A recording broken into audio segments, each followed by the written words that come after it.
Please stand for the pledge to the United States and Texas flags. I pledge allegiance to the flag of the United States of America and to the republic for which it stands, one nation under God, indivisible, with liberty and justice for all. Honor the Texas flag. I pledge allegiance to thee, Texas, one state under God, one and indivisible. Thank you very much. Okay. We're meeting today in the Nueces County Commissioners courtroom, and we have 4 members of the court present. We began at 8:30. I'd like to certify that we have a quorum present. The purpose of today's meeting is a budget workshop. We will be hearing today from 5 of our various departments, starting off with in just a moment with the district courts. Each of the commissioners has been furnished a book. I would encourage you, as we follow along with the presentations that are made by the various departments, to follow their presentation in the book. There's a lot of good work done here. Teresa and whomever put this together, Steve, the auditor department, or Lisa, or whomever, thank you very much. We appreciate all this hard work. There is a lot of work in here. Let me caution the commissioners that we can spend as much time with each one of these as you wish, but the longer we spend with each one, it cuts into the time for the next one. And so we'll be here as long as it takes to get through the 5, and we are always interested in listening to the various presentations. This morning, we're honored to have 2 of our district judges here, Judge Stith and Judge Watts. And we're going to start with the district court's presentation, and Judge Watts has a presentation to bring to the court. Your Honor, just Yes. point of order real quickly. Yeah. Do we have a published agenda for today? Yes, sir. It's right here on the desk. Okay. Wasn't on your desk? No, sir. And I don't have a book either that you're... Where's your book? It was, I don't have that either. well, Felicia was told that she was supposed to make you a book. Okay. Well, I mean, that's, Yeah. all the assistants, Arthur sent the stuff to everybody and Okay. Thank you. They were in the back. Thank you, Your Honor. Thank you. You do great work. thank you. Thank you. Do you have yours? We've all got a book. Okay. Your Honor, welcome. Go ahead, please. Thank you for, I don't think I need a mic. I think you can hear me very well. Well, it's recording this, so speak in the mic, please. If it's on, there you go, please. Okay. I'm here because, as we know, one of the major expenditures of the county commissioners is the justice system. I made you a packet, but the second thing is a pie chart that shows that of your operating funds, appropriations by governmental function, the law enforcement, corrections, and the administration of justice eats up 51.03%, and that has been steadily increasing. If you look at the pie down at the bottom, it's the red and the blue. And so anytime that there can be efficiency and cost savings done, that is something that the district judges are interested in as well. The problem is the jail and the overcrowding. It affects the due process rights of the defendants that are there, but more importantly, it also increases the expenditure of the administration of justice. And the one thing that if we can make substantial savings by reducing the jail population, then that means maybe you all don't have to consider in the future the building of a new jail, which would be I'm going to say prohibitive on the taxpayers of Nueces County. This has been a problem. Judge Neal appeared before the judges 3 years ago, and he wanted us to address the issue of jail overcrowding. I did a 5-year study at that time looking at the jail overcrowding, and this jail overcrowding began about 3 years ago, or maybe even 3.5 years ago. It has been chronic for the last 15 months in that we have been literally substantially over 100%, probably every single day, with an exception that it goes down at some points, but pretty much consistently over 100. It came to a climax, as you know, about 2 months ago when the jail did not pass inspection because of the amounts of inmates in the holding cells. Again, Judge Neal approached us, and that was in April of this year, and advised that the county had lost $300,000 in potential monies coming from the federal prisoners because of the overcrowding. I have given you We have a 2-month experiment that the district judges have engaged in. That day that Judge Neal came to us was April 19th, and if you will look at this color-coordinated jail population report, I have been tracking this since we took the actions we did. On April 19th, the district judges gave the authority to the magistrates to, in effect, pop out of the jail at time of magistration or shortly thereafter, those that have been arrested for low-level, low-risk offenses, mainly the state jail felony possession cases and the tampering cases, the third degrees. You may or may not know that we are now waiting 7 to 9 months for testing results. So if we leave somebody in the Nueces County Jail, they're going to be there for 7 to 9 months on a state jail possession, which is less than 1 gram, and that is considered a low-risk offense for the citizens of Nueces County. The column on the right, and that's listed with the blue at the top, those are the numbers. I receive reports from the magistrates, the numbers that are being bounced out at time of magistration. The problem is they're not all being caught, because if they've been magistrated at the city, sometimes they're already in the jails and they're not re-magistrated. We've been told there's a double magistration. I'm not sure that that is going on. But I want you to see that when we started this process, the jail population was 100.20. Now, the next thing that is colored is April 24th, because about starting in January or February, I began a project of looking into what we call a risk assessment tool for Nueces County, so that we could, without a interview process, interviewing the defendants, that we could in fact have some security with regards to releasing inmates on low-risk offenses, and secondly on folks that can't just make the bail. This is a national movement. This overcrowding of jails is not a Corpus Christi, Nueces County problem. It is everywhere, because the original bail system, which is the Sixth Amendment to the Constitution that guarantees reasonable bail, it was a small cash deposit to guarantee your appearance in court.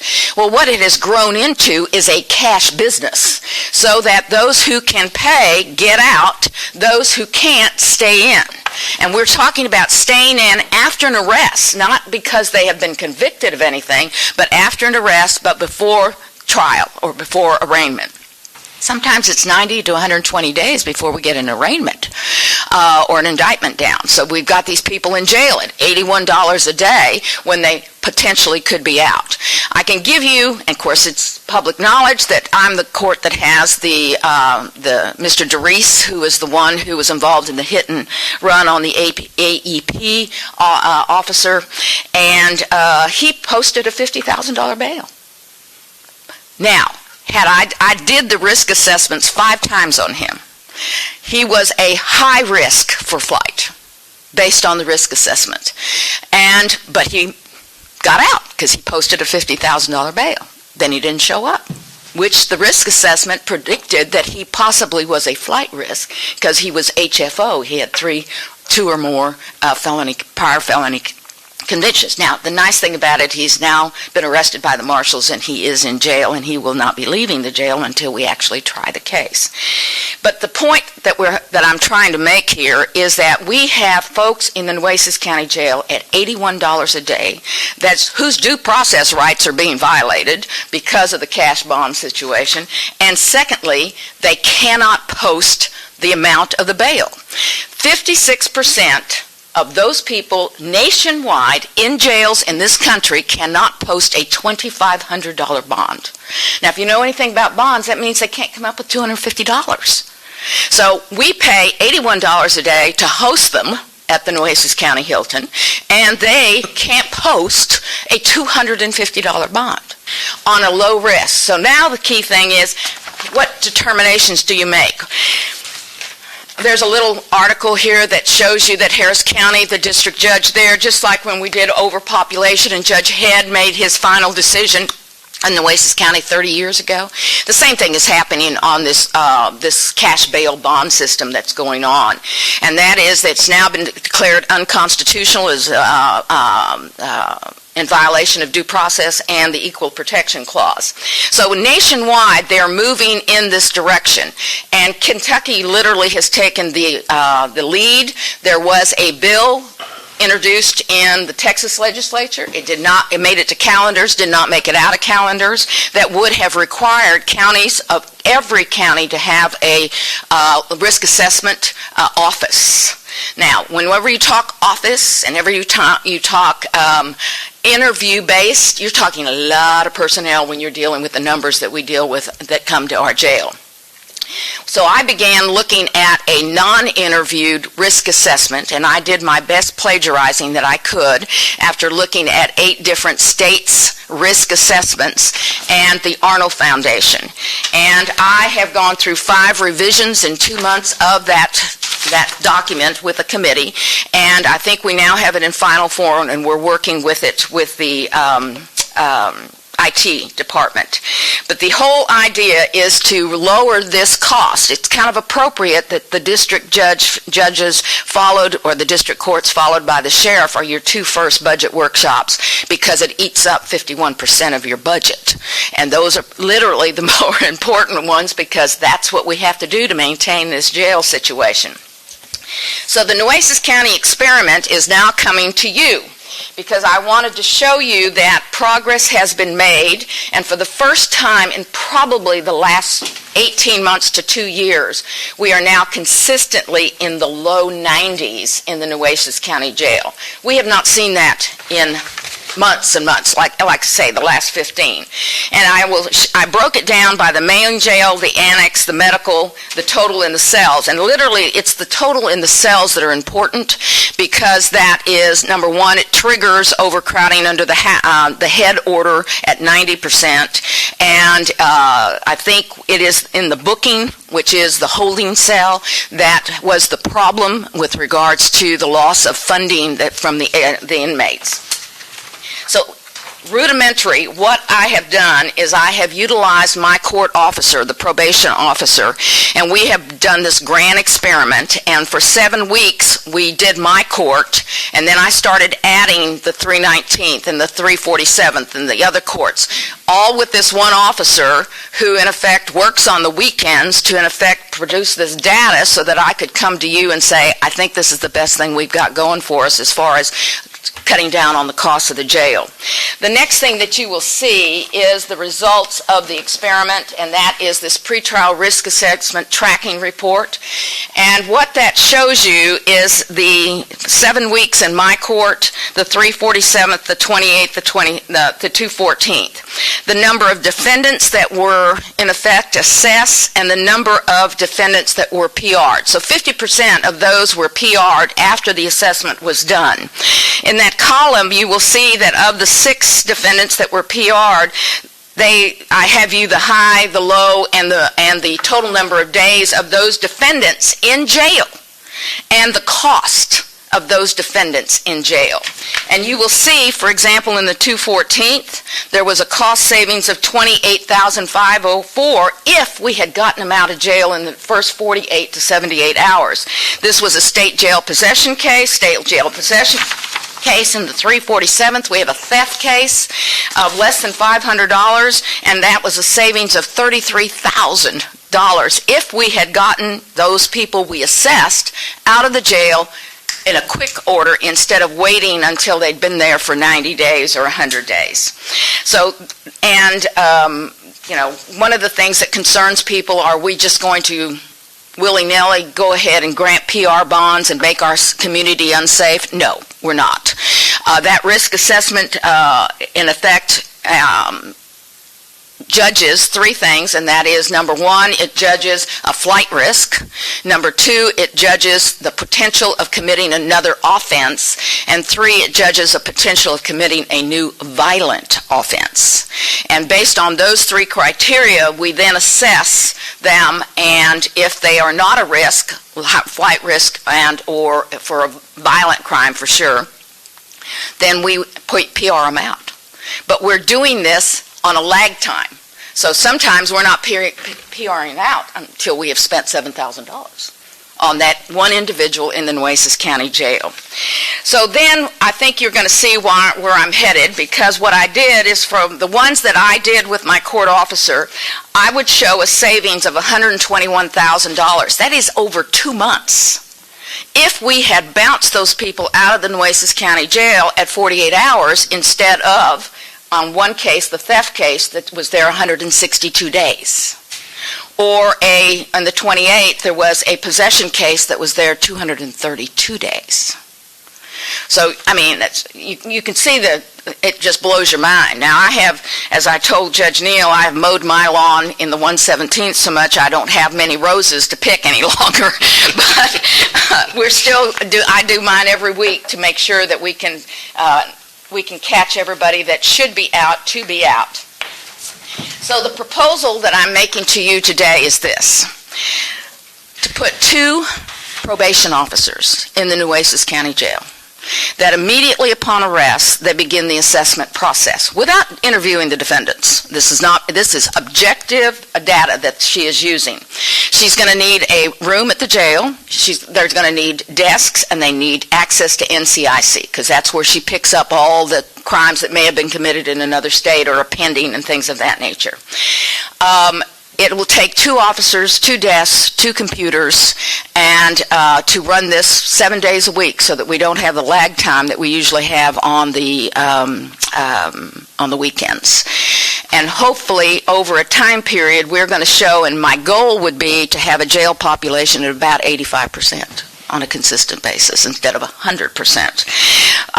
The officers, you'll see the proposal here, the officers would cost $121,000, and as luck would have it, that's what we would have saved over this time period had we bounced them out in an appropriate time. Which one? It's in the packet. It's in the I guess my Your packet is incomplete. packet didn't have that sheet. I promise you it's empty. I'm so sorry. Right there. Just right here. Oh, no, she's got another spreadsheet there. This one right here. Okay, this one right here, it was just the results of the tracking. Now, that's the proposal, the budget proposal is not, just to be safe, I want to say, okay, but you don't have this. Okay, let me just give you mine. I can always run another one. Sorry. That's okay. Not in my packet. I just wanted to put on one sheet of paper the results of what we've been doing over the last 7 or 8 months. I do believe that this is going to work on a number of bases. For example, let us assume that somebody is arrested and it is a small theft or it is a possession case. But they medically, they're not suitable, so they have to send them to the jail. That means that somebody from the jail, an officer, has to stay in in the hospital as long as they're there. If you have a probation officer and we're going to bounce them out, they can go to the hospital, read them the conditions, and bounce them out. No delay. Can I ask you a Yes. question? Mm-hmm. I was trying to find a point to ask, but, okay, so if they go through this assessment with all these tools that you've articulated, Not much. no, right, and they come back with some sort of graphic and then they're going to give to the judges when they go before these, or are they going to kick them loose? Or I they? did not make this, but this is the risk assessment, and it is a 2-page risk assessment. And when the officer does that, and she provides it to me, she's going to have 3 risk levels: flight risk, low, medium, high; safety risk for a new offense; and safety risk for the commission of a violent offense: low, moderate, and high. If there's lows, they're going to be bounced immediately. Without going to the judge? Without going to the judge, we will give the authority. We've given it to the magistrates. Okay. She will go to the magistrates. The magistrates will sign. Okay. If it is any one of these has a moderate level, then she's going to contact the court managers to set up a hearing for a bond hearing within, probably the week. Your court managers, the district judge? The No? 2 probation officers in the jail will immediately contact the court managers to set up an immediate hearing. I'm not sure everybody is checking to see who they have in jail or how frequently they check. She would do it automatically. The assessment would be done. If anyone shows a moderate, there will be no authority to, in effect, without a judge overseeing that. So she contacts if it's your court, she'll contact your court manager and it goes up, and then you make a determination based on the totality of the circumstances and what you've been Exactly. presented to. And I'm assuming, because you and Judge Stith are here, and I don't want to assume because we had a little bit of with that last time, has this been voted on and has Yes, it everybody has. approved this? I presented Okay. it to the judges at the last judges' meeting, and we had 3 judges absent, but I will tell you, it was a unanimous vote of the judges there, and Judge Galvan was not there, but he's been on the committee. Judge, there were 3 of them not there. Polcher was not there, but he's on board, and there was one more that I've done their court for. So all of the judges are on board for this. Every judge is going to have the ability to say and give authority to the officers. But if it's low, first offense, bounce them out immediately. They will go to the magistrates, and they will, in effect, provide them. They could be PR'd with conditions to report to a pretrial officer. They could be no action. In other words, the recommendation is leave them in jail. They're a flight risk, which is probably what would have happened in this last situation had we had a risk assessment tool on it. So it is scientifically based. I will tell you, the validation I have is just 2 months worth. That's all I've got. But we will keep track of who we release and also if they're rearrested. Because that will, in effect, a year from now or 2 years from now, will affect what the success rate of everything is. And these would be 2 new positions, I'm assuming, that the court or the Commissioner's Court would have to approve going forward on this. That's correct. I want certified probation officers, because one of the complaints has been is that we can't get these people out of jail over the weekend because they send a probation officer for a certain length of time, but they're at the annex, so that they miss the chain, so to speak, to get out. That probation officer will be available to read conditions, get them out of jail right then and there, instead of the 2-day or 3-day lag period that sometimes occurs. So, But there will be employees of the probation department, because that's the only way they can keep their certification. But then what we're requesting is that the court or the commissioner, the probation department, for those 2 positions, okay? Because they're going to have to hire 2 people to cover what these 2 officers that are being transferred to the jail. and so my question is, my question is also, Judge, I mean, this looks great on paper. For your 2 months, the statistics are awesome.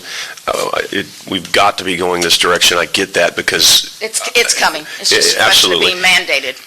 But if these 2 people are hired, then they're on, and if something falls apart and the judges don't like it, and somebody gets out on bond on one of these low, and they do something crazy, and all the judges pull back, my concern is that we've hired these 2 people and committed to, is there You haven't hired them. Well, but, They're going to be employees of, well, we've paid for them. yes, but I assume that all you have to do is stop the reimbursement. This is, you may not have seen this yet. We got this from the county attorney yesterday afternoon late. I did get it, but I just got it this morning. Okay, basically what it says, we can do this contractually. Meaning if it doesn't work, some reason we can Yeah, we stop can the get out of contract. it. Okay, I'm sorry, I didn't get that. I That's did fine, get it, that's but I fine. just got it this morning, I didn't I read it. know, we Okay. just Mr. got Chesney, there is always, whenever we put somebody on bond, Yeah. there's always a risk. Right. Okay? Yeah. I mean, there's no guarantees that if somebody posts a $10,000 bond, that they're not going to go out and commit another offense. But what we're trying to do is put scientific data and analytics to the issue to help us make an appropriate decision as to whether they get out or not. It's a great concept, and your work is very much appreciated. I'm just wanting to make sure we have some outs if for some crazy reason it doesn't work. I think it will, but so thank you for all this work. I predict that, in fact, I think it'll be mandated in Texas at the next legislative session. There's no question in my mind. They, like I say, they have great validation, all the statistics in Kentucky, because the Arnold Foundation, which happens to be a Texas foundation, in effect provided all of the data and the analytics and everything else for Kentucky. And what they're showing is there is a lower percentage of recidivism with those that are out there, because when we keep them in jail, they lose their jobs, they generally lose their rent, okay, because they can't make the rent. So there's an avalanche effect of separation from jobs, families, etc., that is just not here, but it also affects communities. For example, our employers, they're working at McDonald's, and all of a sudden they don't show up the next day because they were arrested. And remember, arrested is just, they haven't even been accused yet until they go before the grand jury. So we're talking about a time period from the time they're arrested, assumed innocent, until the time that they go to trial, either to be found innocent and or to be found guilty. And sometimes that is a long period of time, and that's unfortunate for everybody concerned. So we're asking for about $125,000 to cover reimbursement of these two salaries that would be placed in the jail, and for you to provide desks and computers, and of course we'll get them access to the NCIC right there in the jail. So I want to ask a few more questions Sure. about these two employees. And Steve, maybe you can help me out here, and I'm sorry I haven't had a chance to read this legal opinion from Laura. Will they be county employees, or is it like our other probation officer, they work for the state? It's kind of a hybrid. Oh, I'm sorry. Well, they're state employees. Right. They're state employees, and we're reimbursing them, so their salaries and benefits are whatever the state is paying. Okay. And so the benefits, I just looked right now, are a little higher than our benefits, but that's what the state pays. So we'd be reimbursing for what the state has for each employee. I asked my court officer, when you get your monthly check, what does it say at the top? And it says Nueces County. So even though they are state employees, like we are state employees, Right. And our retirement and our medical is paid for by the state, you have to supply all the costs of the job. And that's But- the same thing with the probation Who department. would handle One of those the, unfunded mandates that we love so much down here in the Well, I county. think, if the auditor, I think that part, the county That came is, with the Constitution, however, of Texas. the county is acting as the paying agent for them. They're not, the funds come from the state. We're just just like we've, Fiscal agent. yes. say the We're the funds come fiscal from the agent. state, they don't give us free money for this. We have to pay for it. No, Has to pay they for it. reimburse you for that. So the whole, it comes out of a separate, you know what you can tell them what you have. CSCD, Nueces County is the fiscal agent for CSCD. The state reimburses us for all of CSCD's costs. Okay, so currently. this $125,000 would be reimbursed to us by the state? No. No. No, that's going to be on our dime. Okay. This is to, in effect, hopefully, so a substantial savings in the jail. Get these people out as quickly as we can without substantial cost to the county, or Okay. reduced cost Well, to the county. that's my whole question, Steve. Are these people state employees, or are they county employees? Well, You just they're- told me they're county employees. There are state employees, technically state employees. If something happens, workers' comp, whatever, they're under the state employee. They're a state employee. But we're paying for it. We're reimbursing. We'll get reimbursed for it. That's Not correct. for this That's what I'm asking. That's We're correct. not gonna get We're paying for them. We're paying for them because that was only if we could hire them as employees, and if they could have been probation officers, that's probably the route that they've been asking for. But to make it happen, to keep them certified, et cetera. So my question is, if we're not getting reimbursed for them, Right. why do they have to be state employees? For the function they're doing. Because their certification allows them to meet with the defendants and, in fact, explain conditions and sign off. In other words, their function as a probation officer gives them a lot of abilities that will get these defendants out. They can meet one-on-one with the defendants. They can go over the conditions that the judges have imposed on these defendants. They can go to the hospitals, get them out of jail right there at the hospital, and unless they have that certification, they don't have that ability. Who's going to handle the hiring of these folks? Mr. Scholl? Okay. Literally, I'm going to, not that I want to, but I'm giving up my court officer because she has been instrumental in this. She will be the senior officer. And then she needs to have an assistant simply because she can't be there 7 days a week. Right now, the development of her comp time is substantial over there at probation.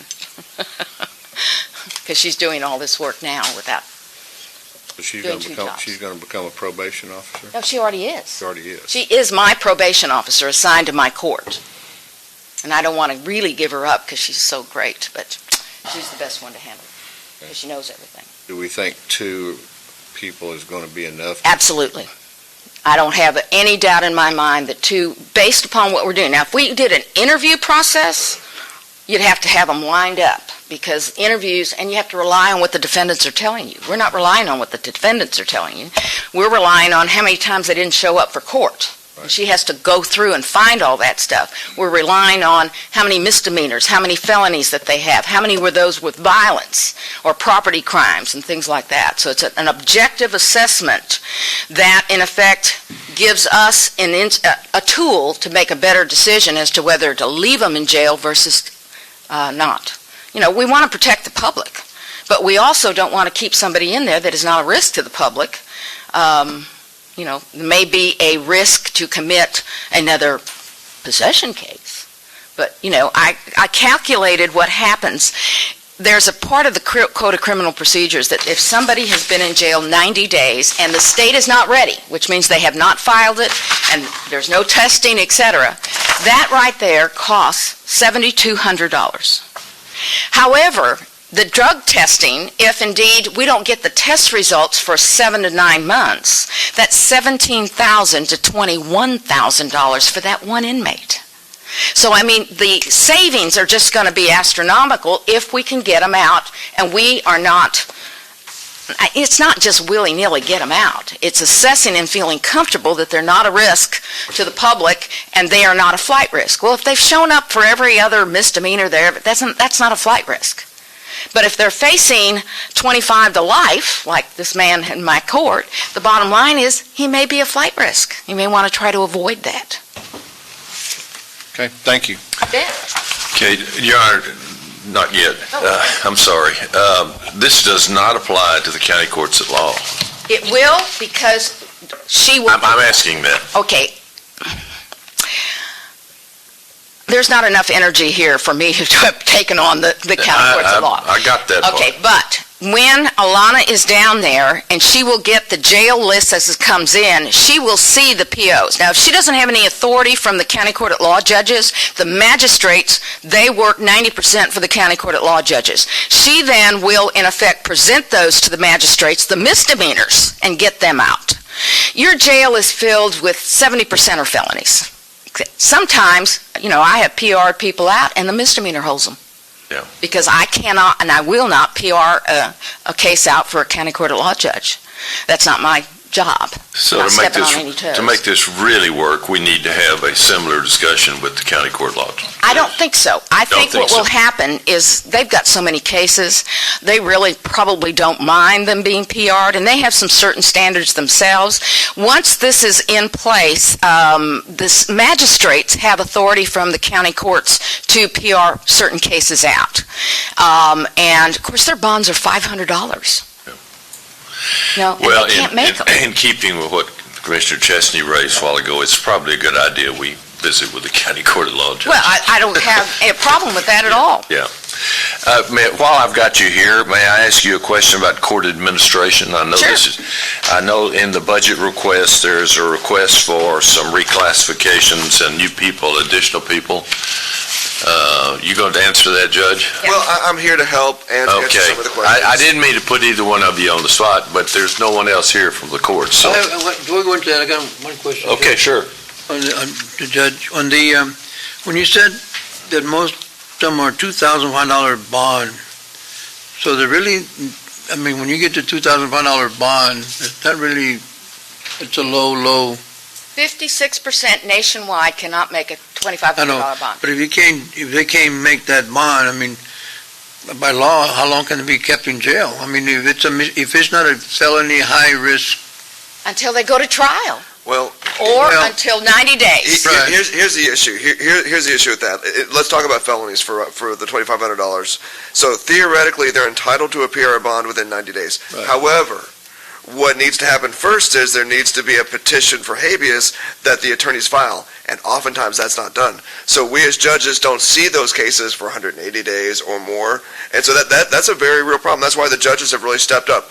I think if attorneys would do their jobs and file these motions appropriately, people would get out of jail sooner, but that's not being done.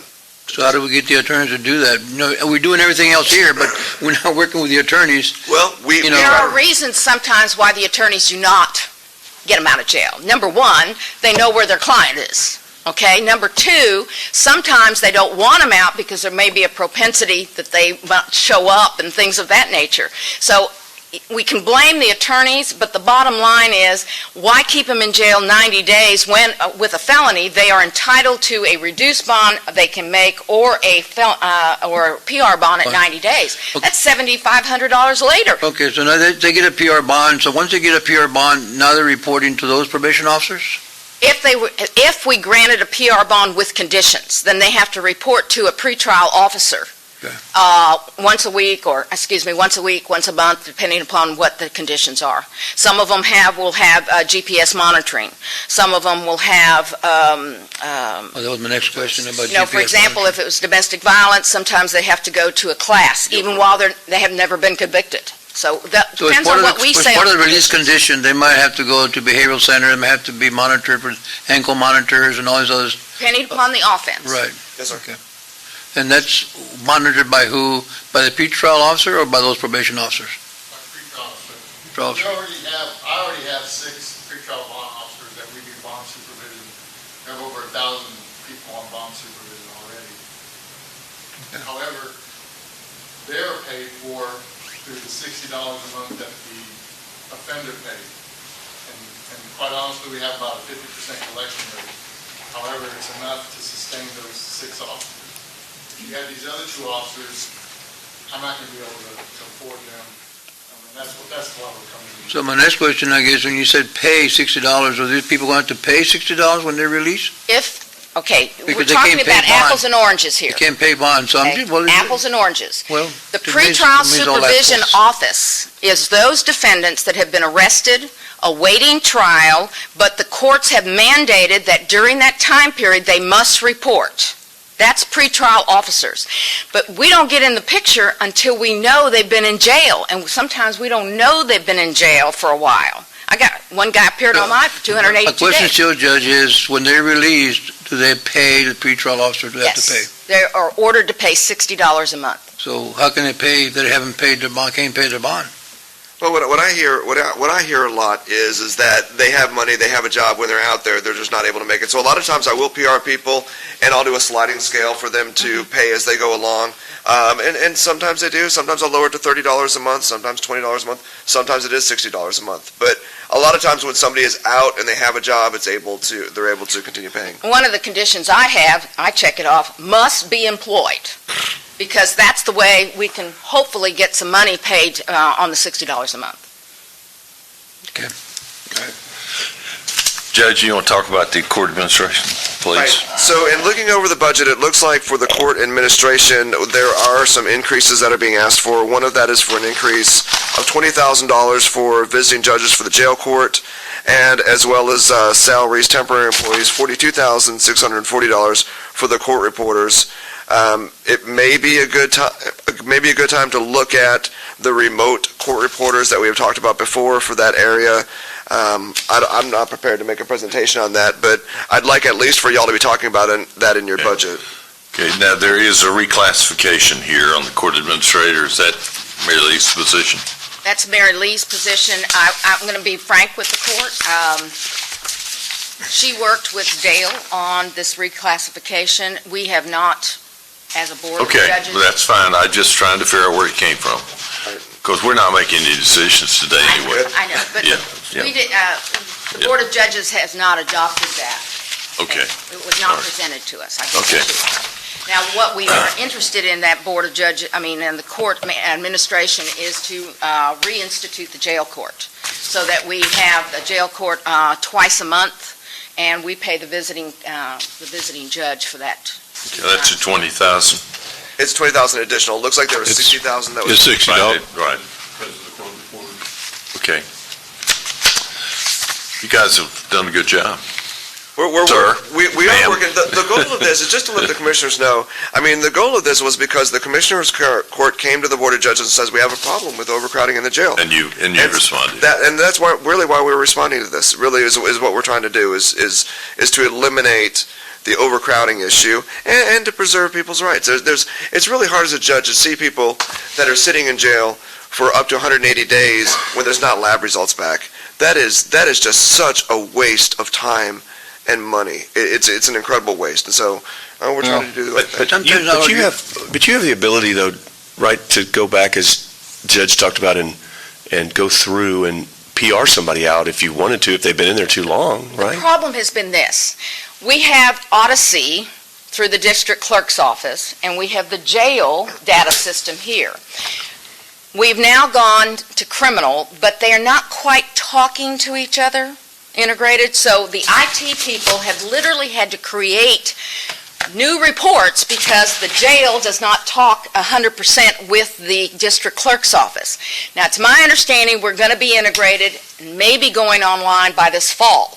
They told us 18 months. So the IT has done a Trojan job, but the reports we get are not always the most valid reports. And when we first started getting them, it had 1,000 prisoners, and I would have to go through manually and pick out the B course. We're going to go live September.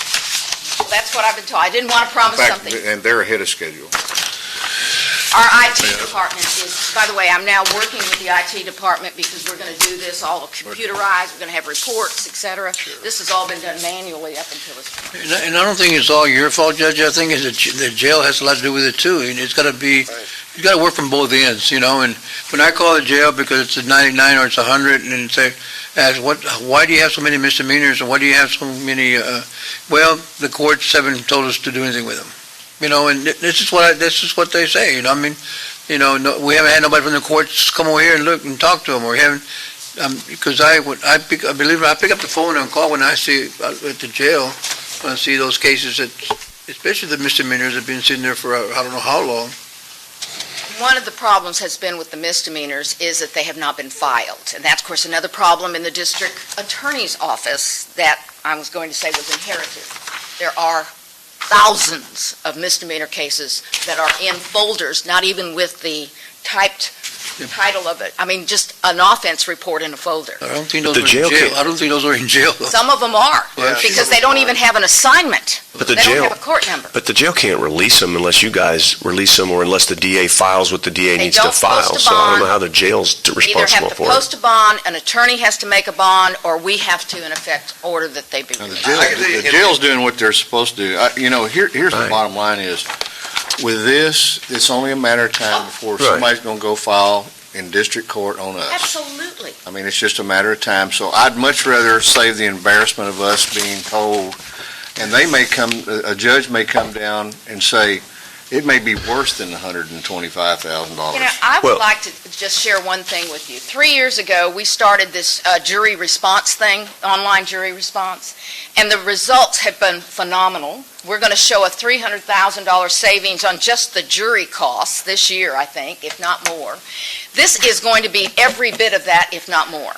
And we are one of the 7 counties in the state that do this online jury response, and we have a bigger result now than Tarrant County, who's been doing it for 6 years. It is wonderful. The employers love it. The people love it.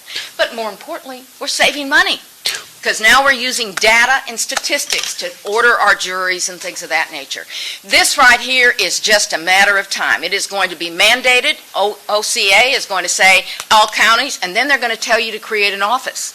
We are going to be, I hate to say this, but the #1 county, non-interview risk assessment county, And I think in a year, I'm going to be able to come back to you with the data and show you the savings that on this jail. Well, it already has savings. Well, and Judge, I think we're very fortunate here because this Commissioners Court has stepped up in regards to expanding the jail to help in that vein. You guys have stepped up in regards to coming up with a proposal that will help us look at some options. The jail's doing its job because they can't release people unless you or the DA, or so we're all working together, which is really encouraging. And It's a very that's integrated I appreciate process. it. Right, and we appreciate your Clerk, efforts. It's the Team effort. probation department, it's the judges, it's Yeah. the jail, it's, it's the police department. All of us have to, yes. Right. We all have to work together. There's enough blame to shove around and say, oh, it's them, it's them. No, it's all of us, okay? But, what's an effective tool to deal with this? I have not been more excited about a tool than I have been here because I've seen the results in 2 months. Well, and I'd like to get Steve to verify some of these numbers as we go forward because, and not that I don't trust your numbers, but, I think what I always like to see is, okay, if we're going to spend an extra $121,000, but we're going to save, $600,000, so we're going to net $400,000, then, well, that's a win, right? I mean, that's easy for me as being a businessman, ROI, return of investment kind of guy. So I appreciate that approach, and I'd sure like to see how this annualizes out, and if these numbers, can vote out. So You thank did you very not get much. a copy of this, but every time one of the courts is adopted, like my court, this is 1 week. And what I do is I show the date of the arrest. That's the start date. And then I do the date of the assessment when I granted the PR bond, and then there's another one that says the date of release. When I look at that, what we want to do is we want to narrow the number of days in the Nueces County Jail at taxpayer expense from the date of arrest to the date of the release. And the numbers that I calculated were based upon the date of the number, the date of the release.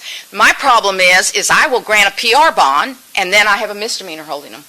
So I can't fill this in until he's actually gone. Now, IT is working on that formulas to put into, so it immediately calculates when they, in effect, are released, and we'll know the savings for that time period. So the red flag, like you get a red flag saying it's been released, or I can't tell you how it's going to work.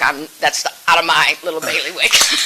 I can do it manually, but I don't know what they do as far as the formulas on that, because they have to talk to the jail and pull up the information from the jail and from Odyssey. well, I agree with you. It's a savings to everybody. We get them out of there, so, Well, it's not only savings, it's called due process rights, too. right. They deserve it. Can I leave Please. y'all with this for the last? I know that we're requesting a lot, but I am also requesting a 10% increase to the salaries of bailiffs and court administrators. It's very difficult to keep good people. It is extremely difficult, in fact, I would say virtually impossible to work as a bailiff in Nueces County and raise any sort of family. We lose good people constantly. I'm not asking for a set amount. I would really like to up the salaries substantially, but I know that's probably not something that we can do where we are in the current budgetary cycle, but I think we can at least do an increase of 10%. So I'm really asking y'all to consider that. Your Honor, in each one of the courts that we were presented a budget request for, each of the courts requested a reclassification for court manager and for the bailiff. Is that what you're talking about? Yes, sir. Okay, Yes, sir. all right. And it's just something I really want y'all to consider. And I realize that we're coming here asking for a lot of different things, but it is important to keep good people, and it is important for people to be able to provide for their families. So Does everybody has a certified bailiff, or is it some non-certified? there are some non-certified, but I think that's generally just trying to find the people that we can to fill the positions. It's difficult. And there's a salary difference between the Yeah. Yes, ma'am. Judge, and for Yeah. the, Please, John.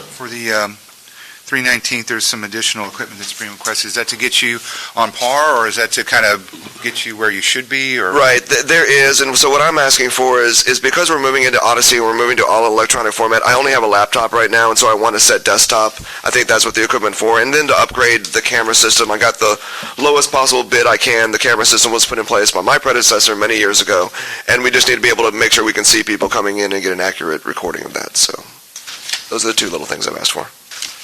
Okay. Thank you. Thank you, Your Honor. Thank you, ma'am. Thank you, Judge. Thank you. Any questions, comments before we move on to the Sheriff's Department?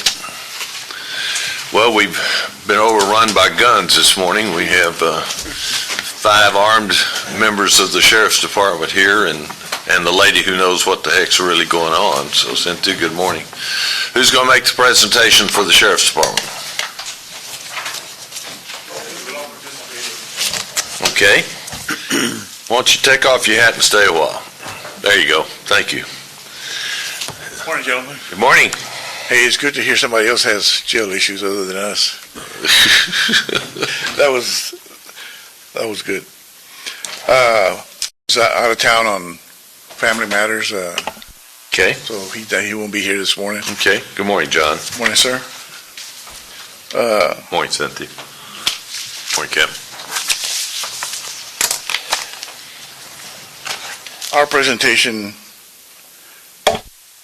we're just asking enough to cover our expenses for the fiscal years that's coming ahead.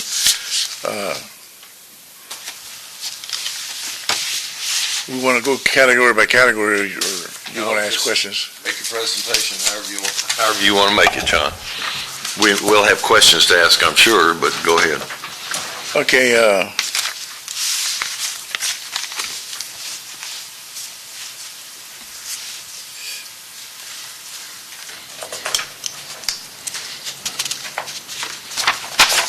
on office and supplies, we're requesting $24.50 in addition to what was budgeted last year.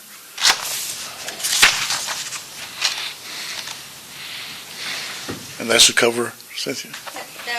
Most of our printers now, the ink cartridges are costing us more to print things out. Sure. We send as much as we can to the print shop, but there's a lot of things that we have to do in-house.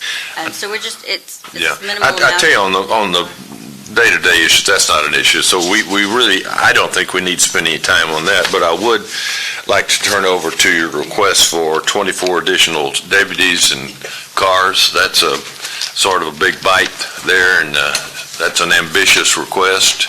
Yes, sir, it is, and Captain Lobrow, he's the one that came up with the request to just put it in. Right. If nothing else, just to bring it to the court's attention that, it's like, it's an expected thing that we were expecting this year, but maybe you gentlemen won't be on the mission anymore, but maybe some will, but eventually it's gonna come. And this was just an introductory thing, and we're not ready at this time. I'll have Captain Olber give you a synopsis on it. Okay. But at this time, as the sheriff requested, that we just bring it as an informational, introductory topic that may be apparently coming in the future. But we're going to do a study. At least our plan is to make a study as to what the needs of the sheriff's office are. Okay. The county and the community and the rural areas. All right, Captain Olber, explain. All right, go ahead, Captain, please. Thank you, Chief. Good morning, Judge. Good morning. Waterman, everybody, Commissioner's Board. I'm just going to kind of go over a little bit what I wrote down and then questions. If you have any questions, I'll try to answer them. Patrol right now has a total of 23 officers. That's 2 canines, how's that? 2 canines and 21 officers. That includes the lieutenant and myself, which is not a very big number. When you consider Patrol Division covers 838 square miles in Nueces County. Nueces County is a very large county. These deputies and sergeants, they're responsible for all kind of calls outside the city limits, ranging from burglaries, sexual assaults, murders, suicides, natural deaths. The list goes on, all the way to livestock calls and even saving pets for the public out there. In 2015 census, Nueces County showed 359,715. In 2000, census was 313,615. In that 15-year time frame, there's been an increase of around 47,000 people. Many living outside the city limits of Corpus Christi. There's estimated that 6.45% of the population live outside Corpus Christi. This means roughly there's approximately 20,000 people outside the city of Corpus. And the sheriff's office pretty much at any given time is the people out there taking care of them. We also assist in the smaller communities, Agua Dulce, Benketti, Robstown, Bishop, Driscoll, Petronila, Chapman Ranch, Port Aransas, the beach, and the National Seashore. Around 10 years ago, Patrol Division was literally cut in half. And I understand budget, things had to be done. But this is a new day, and things have changed a lot since then. We've got a lot more people out there.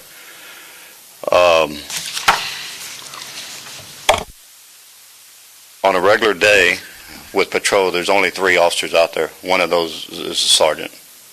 That's if nobody's sick or nobody has to go to school or something else comes up.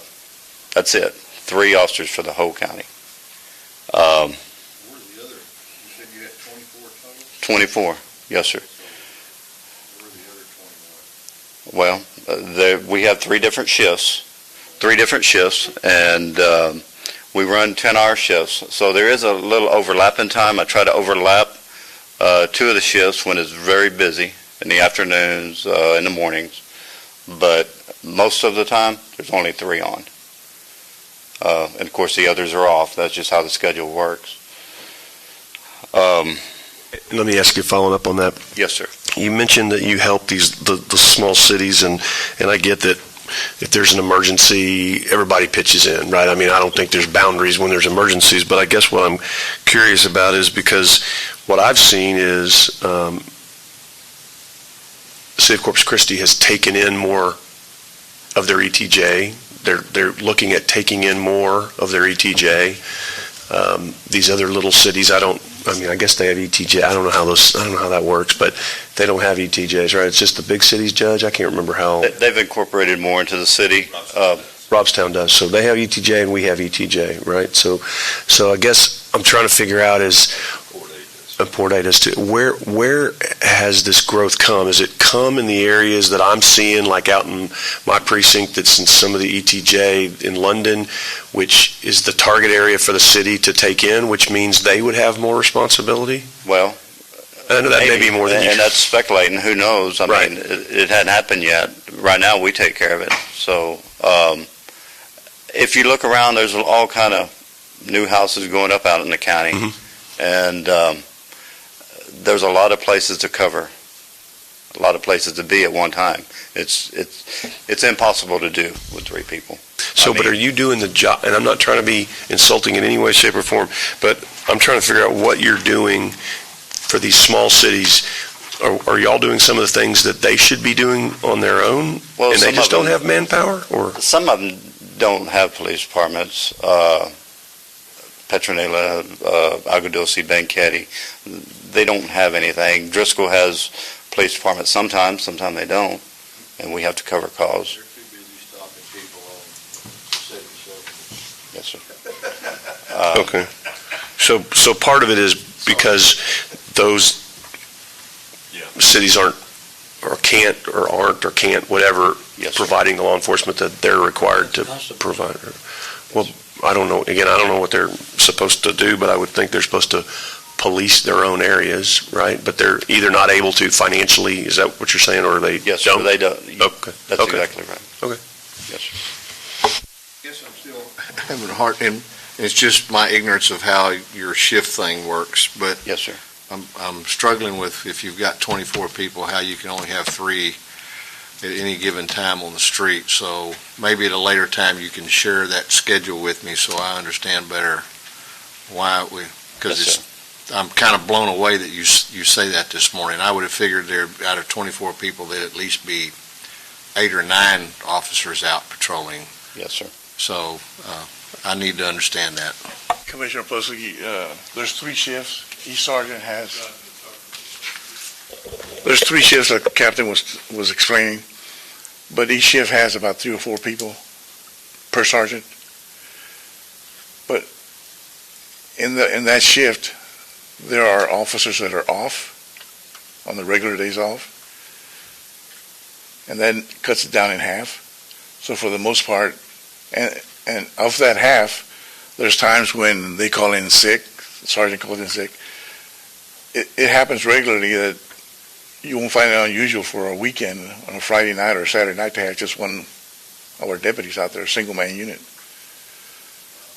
I mean, John, please understand, I'm not questioning or I'm not saying that what you're presenting is incorrect. I'm just trying to understand it. well, like I said, each sergeant has 3 to 4 people to him. Right. And there's 3 shifts, but out of that shift that the sergeant is trying to supply personnel to cover the county, 2 of those people are already off, on regular days off, and what makes it more complicated, like I explained a little while ago, is if somebody calls in sick for that day, that's another one that's off the road, and that only leaves maybe 1 or 2. But it's not unusual for our deputies to be the only deputy out there after midnight, because none of the other agencies work after midnight. Besides the 24 patrol officers, how many do you have working in the jail? The patrol is separate from jail, right? Well, we have correctional officers. Correct, yeah, that's what I'm talking about. 221, I believe, 222. How many? 220. 232. 232? That includes captains, command staff, and supervisors, and the jail. Yeah, I think going back in the sheriff's department also, when you look at, they have the 28 deputies, not all working patrol, and then they have 15 sergeants and three lieutenants, 4 captains. So I mean, your total officer count there is more, but I'm sure the sergeants are in investigation and other things. But so of the total law enforcement officers they have in the sheriff's department, there's some serving a paper, some doing. We have civil process, court security, CID, and of course you got your patrol division, and that's inclusive to what Steve was talking about. Is a patrol division, when you talk about 24, is that including your sergeant? Yes. Yes, sir. So you have, okay, so We have 6. you have a sergeant plus 3 is what you're saying? Yes. So that might help in your mathematics there, Commissioner. I'm sorry, Plus 2. a sergeant plus 2. Okay, no, it is just 3, okay. So you all got 8-hour shifts or 10-hour shifts? 10-hour shifts. 10 hour? Yes, So it actually is, you only have actually two shifts? No, we have 3. 3? Uh, Overlap, one of them overlaps? One of them overlaps. So when you have 3, you might have actually 6. Yes. Right? Yeah, yeah. Now, the only time, and this is to Captain Lober's initiative, he has designated a Wednesday, every Wednesday of the week, as a work day where everybody comes in. That's when we take care of our training. either patrol out in the county, but that's the one day of the week I have everybody comes in. Half come in during the day shift, half come in during the night shift, and it's kind of our day to not to fool everybody out there, but so they can see us, so we can make a presence. I mean, I think probably a lot of people really don't realize that's all we have out there. To make the schedule real easy for you, Commissioner Pusley, Wednesday is our double day. We work 10-hour shifts, so they work 4 and off 3. And, of course, we have 3 shifts during the day, and we split them up. Sunday, Monday, Tuesday, Wednesday is 3 of the shifts, and then the other ones is Wednesday, Thursday, Friday, and Saturday. And that's everyone. With the increase, I mean, right now, and don't forget, there's 2 canines on top of that. But right now, there's a sergeant and 2 deputies out. With this increase, it would make it a sergeant with 6 deputies. And that may sound like a lot, but when you look at this county and look how big it is, you spread 6 people out over this county, we could do a lot more than that even. This is just kind of get it back to where it was. But you also have your constables out there, so, and Yes, sir. I think y'all need to kind of really work together. Well, I would with love the to do that. constables, you know, but, Yes, sir. They kind of do their own thing.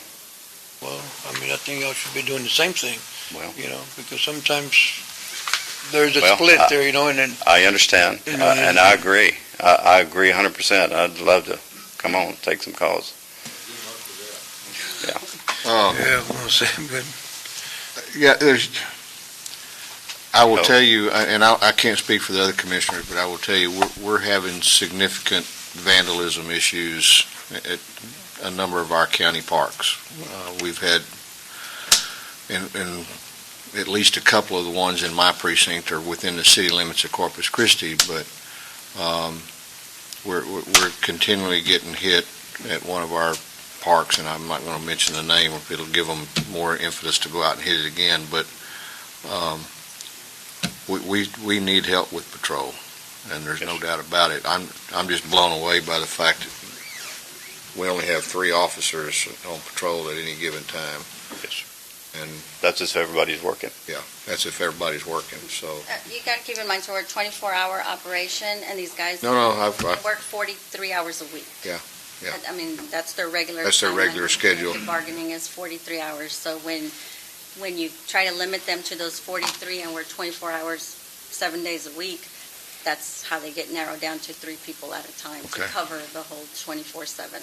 With respect to your K-9 unit, does your deputy that's in charge of the particular K-9, are they housing them here, or are they taking them home to care for them? Take them home. They take them home, okay. Are we being conscientious about the hours that are involved in caring for the K-9 once they leave here, that the officers being compensated for that? Yes, sir. Okay, all right. Just wanted to ask. They earn an hour a day overtime for care and maintenance of the team. Okay. We had a presentation earlier by the district court judges, Judge Watson, Judge Stith, talking about some releasing and some things to help reduce the jail population, which I hope that you all are aware of what she's doing, and I think she's been communicating with the sheriff on this, and so. No, she's been very helpful. No, and they're going to get better. The reason I ask that, now that we are showing, under her statistics, we're showing a jail population around 90%. I don't know what it is today. What do you all show, about 90? What is it today? 90 what? With the holding? So without the holdings, what? It doesn't matter, it's less than 90. So, do we have any idea when we can get the federal prisoners back? Have we satisfied the requirements of the jail standards with our program, and they've blessed it, and they've said we're okay, or, come on up, Chief, Abel? please. I know Chief Carrion has been in contact with jail standards, and he'll provide the info that we have so far. Okay. No, sir. At this point, where we're at is they have requested a certain amount of paperwork that they can review, 6 weeks' worth of paperwork, so Okay. that they can review it and see if everything is up to par, and if it is, then they will request that we send them a letter saying that we're ready to be re-inspected. All At right. that point, they'll conduct that re-inspection, and if we satisfy all the requirements, then they will put us back into Okay, compliance. so where are we on that 6 weeks of paperwork and all? Or- They have it, and they're currently reviewing it. So we have gone back to them. I think I've seen a copy of the letter the sheriff wrote, but that we've gone back to jail standards and says, here's our program, and we think it's working, and here's what's going on. Now, we're waiting for them to come back and re-inspect or do whatever they're going to do. We're waiting for them to tell us, okay, we've inspected all of the Okay. paperwork that you've sent us, and it is in compliance, therefore we now have to go back and do an actual re-inspection. Now, it doesn't mean that they'll actually come into the facility and do a re-inspection, it just means that they have to redo the paperwork. And we're, in line with that, we're working with federal marshals also, or where are we with the marshals program? At this point, we have not had any contact with the marshals as far as when Okay. we will be accepting. Let me encourage you all, since the sheriff and your department and the DA is doing a lot more work, and the courts certainly are working with us, well, we need to get that recertification back from state jail standards as quickly as we can, because we're losing all that revenue, and I know we've had a discussion of what's more important, but in our new budget coming up, we're not programming any federal revenue until we can get some kind of response from this. So you guys help us if you can, and the sheriff needs to help us. Sure. Those $300,000 or $400,000 is going to make a big difference in Yes, a lot of areas of the requests we've had. I understand. Okay, good, thank you. Anybody have any more questions with the sheriff's department? Please, I do, Judge. please. Just looking at that note that you put, as far as 10 years ago, we lost 24 deputies or so, and I guess a lieutenant position. That's pretty sizable. And Chief, I know that you're mentioning that, this is just to kind of put it on our plate, make us realize it's there. We don't necessarily have to take it now, but I would suggest that at some number like that, and especially at the numbers that you're projecting it to cost, total is over $1 million, and to recoup that, to bring that amount of deputies back online, including with the lieutenant. My suggestion push will be that we start taking even increments of just 1 or 2 a year. I mean, eventually we'll get there. And I understand, maybe it's down the line where you say, well, we'll take them all on, but that may not ever work with the budgets that we have. So I would hope that when we do get to that point, we'll have a lot of discussion on not if, but how many that we will have. And even if it's just a couple a year, I think that would be better for patrol or wherever you really need to put them, because that 3 or 4 out in the field, out patrolling, deputies and sergeant, that's not a lot. And I know that there's a lot of mutual aid agreements that you have with some of the bigger municipalities that do have law enforcement, what have you, and I'm sure that does help. But as far as coverage, I hear some of those stories of people waiting and responding out. And my part of the precinct, where Banquetti, it's not even a city, it's just a community, or even Aguadusa, that is a city but doesn't have any patrol there, any law enforcement there, and so we definitely want to give you what you need, and so that's a pretty big number to overcome. But I think we need to start soon, to start at least seeing some sort of increments there to support your need there. Well, I appreciate that response, and that's really what we're working towards. Like you said, it'd be great to get 24 people right off the bat, but we know that's an impossibility at this point. But like I said at the beginning, we are going to conduct a study. That's our plans to justify what Captain Lover was talking about this morning, and present some more factual information to you all so you can. Chief, as part of that study, make sure you include, if you're looking at cost, for additional patrol, you need additional vehicles, additional Right. maintenance, additional fuel. So, I think the court needs to, you need to understand, take a look at that whole Yes, cost. sir. I know Captain Lover addressed it briefly on the cars and stuff, but you're correct, and hopefully the consultant that we hire will cover all those aspects of the study. Anyone else have any questions of the sheriff's department? I don't know if that's it. This is just for 3,700. I'm sorry? This is just for the patrols, the Okay. admin section, 3,700. Okay. We going to, what do you? What are you going to do now? Talk about Jail? jail. Okay. Okay. Captain Whitmore? This is for the ID section. I know for the last 4, 5, 6 years, we've been recommending a reclassification for one of our clerks, and it hasn't come to be yet, but hopefully with Captain Whitmore's justification or to you all of why we are recommending that this same individual be reclassified, we'll see what happens on it. Morning. What we're looking for is to reclassify one of our current ID clerks to a senior clerk 2. Estimated cost difference is about $2,300 a year payroll-wise. This clerk has been with our agency for 22 years, I believe, give or take. 26, I'm sorry. She has become she's been very helpful with our Odyssey transition. She's one of our subject matter experts, ensuring that we get this process rolling, and then one of the reasons why it might be going live sooner. She also helps with our CGIS researching to ensure that we try to get our CGIS numbers back under control. She's also one of our, besides me, she's the only other person in our section who could testify on fingerprints. Okay. She has a wealth of knowledge that we're trying to help get her recognized a little bit and get her up to where she needs to be pay-wise. ID clerk to senior ID clerk 2. Yes, sir. Okay. Any questions about that from anyone?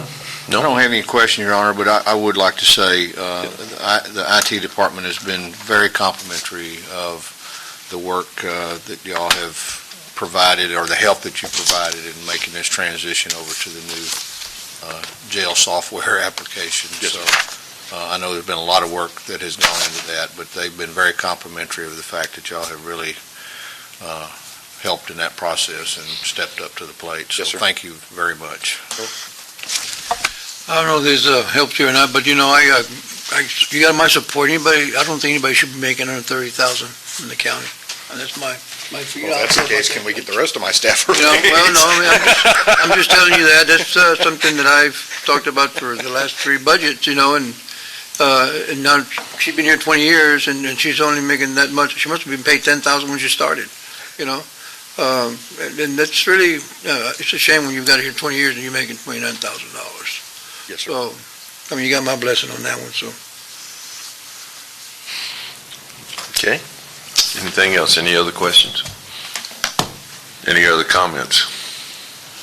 John, Yes, sir. I'd like to reinforce what Captain Whitmore was saying. This employee, like Commissioner Gonzalez was saying, she's a very dedicated employee.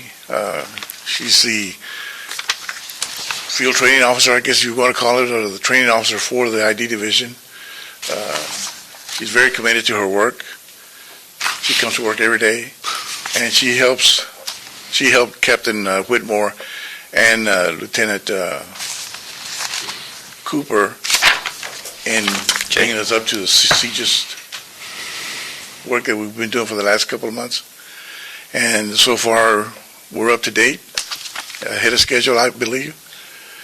I would say we're on schedule. I think you're on schedule. But she has contributed a lot, and she's one of these Odyssey people that are being taught right now by the IT department to help the rest of the staff learn how to do and operate Odyssey program. But she's well deserving of a senior clerk too. Thank you. Very good. Thank you, guys. Appreciate it. Cynthia, thank you. We have the jail to do yet. Okay. Thanks, Steve. And on the jail, our biggest request is going to be on the overtime. Are you fully staffed now? No, sir, we have 17 vacancies. That's getting close. But we got as close as 7. Yeah. And then it went up. But our people aren't leaving because, at least the reason and rationale that they're not leaving because they don't like the work. They're either moving family matters or going back to school. I mean, we can't stop them from leaving, but we've changed our operation through Captain Carrion's leadership and his command staff, and trying to retain our people more, be more tolerant with actions that they do, try to understand where they're coming from and meet their needs as much as we can. But we've altered our manners and style, try to keep these people on. Sure. But they just keep leaving for some reason. But any questions you have of Captain? You're meeting all your requirements of 1 to 48 all the time? That's why the overtime is... Yes, sir. Yes, sir. I have a Question? I'm Sure. looking at, Chief, again, I'm going to you're asking about 340,000 worth of overtime for the jail. To me, I would think they'd be asking for more jailers and not patrol versus patrol, because, I mean, the jail is the main function of the sheriff is the jail. The main functions of, the sheriff's department is the jail. And, for you to asking for 24 officers and not asking for any more jailers, but 340,000, that's almost going to hire you about 15 jailers, I guess, on that overtime. So why are we not asking for any more jailers or filling out those 17 positions?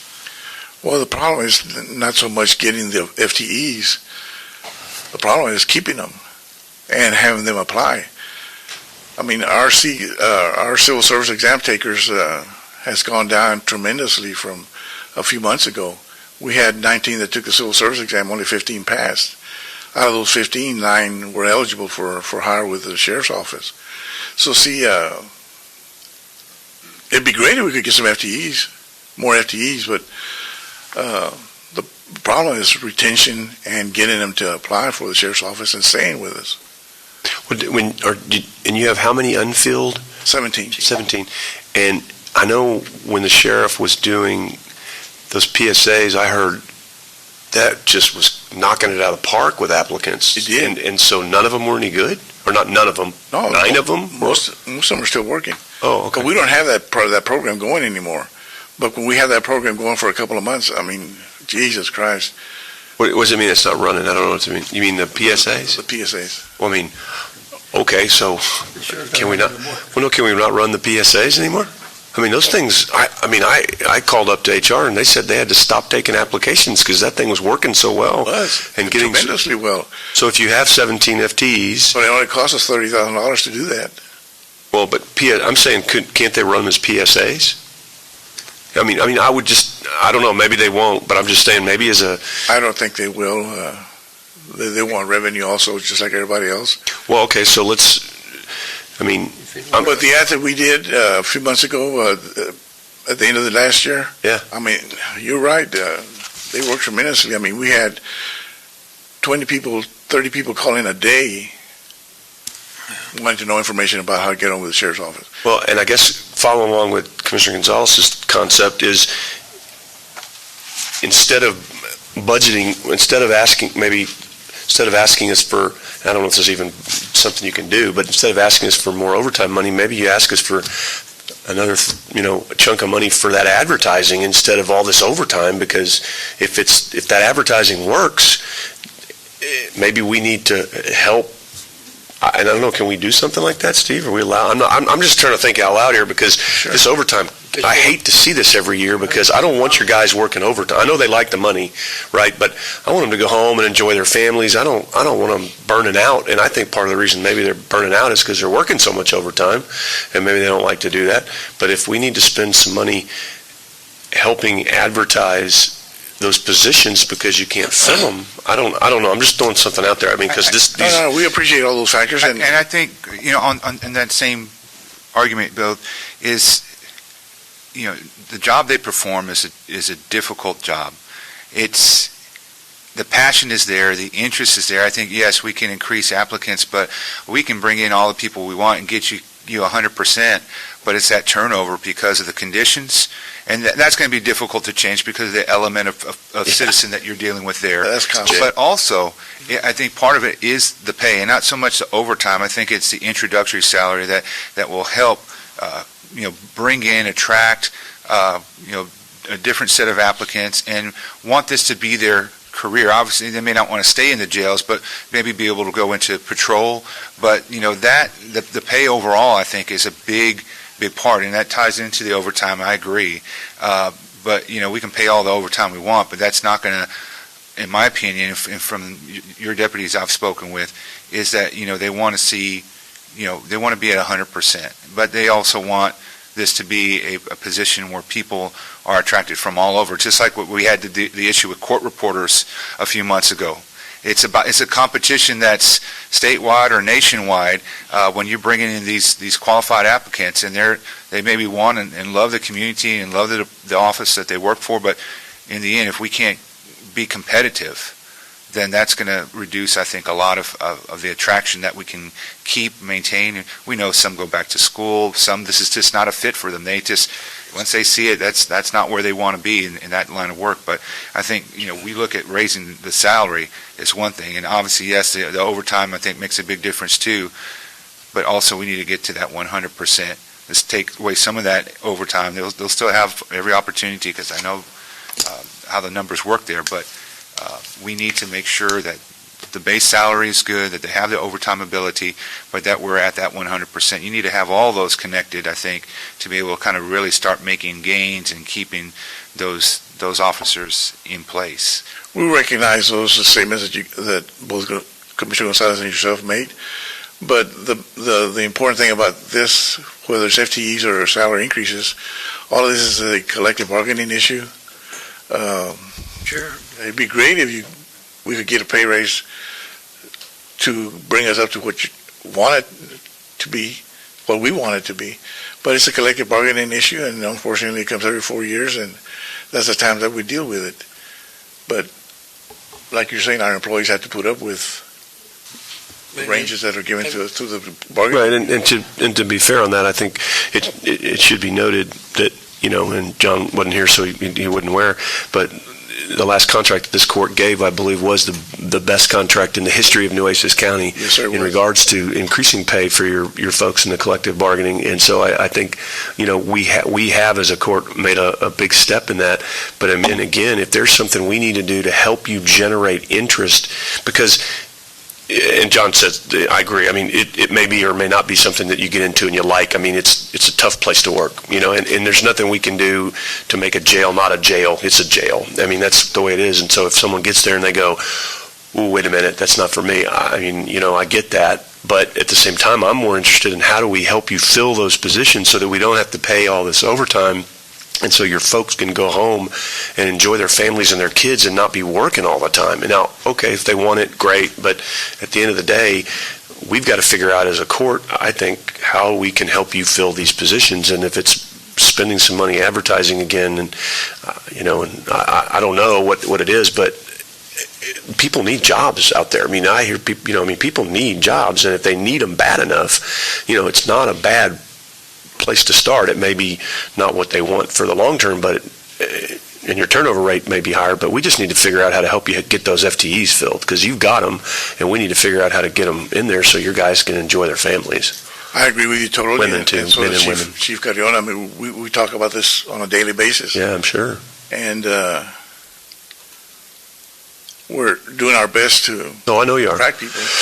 And like I said, for those 2 months that we ran the advertisement, I mean, it was outstanding. Yeah. We had hundreds of applicants that applied. And some of them are not going to be good. We get that, but you got to have them in the door before you can figure it out. It takes a special person to work in there. Yep, absolutely, no question. And We appreciate them. It's very commendable for the ones that have made it a career, like Chief Carrion and some of his staff.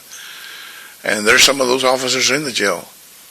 But it takes a special person to do that job, because it's not easy. Yes, sir. And I appreciate all your work, and I appreciate all the work that your folks do. And like I say, I think this court was very proud of that last contract that we worked out, because we did want to send a message that we support what you guys are doing, and we appreciate all the hard work.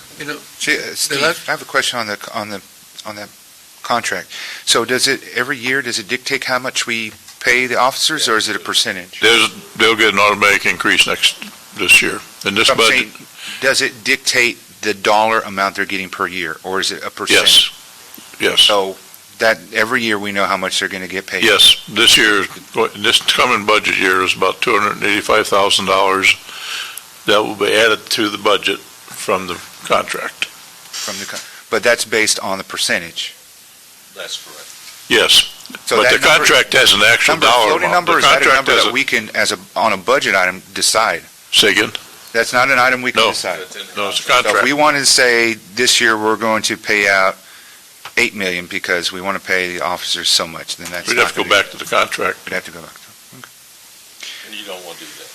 No, I understand. And I mean, and I'm looking forward to 2019 that we do have the next one, because I definitely did pay attention to that one. And, when you start at the amount that you do, it does look historical because it is, but, we still are a long way to go. So we need to keep talking about that every budget cycle as well. When we compare to other sheriff's departments, because where we were at, it was very significant. And I commend the previous court for doing that and taking that on with the Sheriff's Officers Association. But we're still, I think, a long way in my comparison to other counties. That's right. Once again, it's that competition that we're trying to bring in the best and keep them here. And we definitely have to make a change for that when it comes. But thank you. Thank you. Well, it was a good package, but I think money went into the higher echelon versus the lower echelon.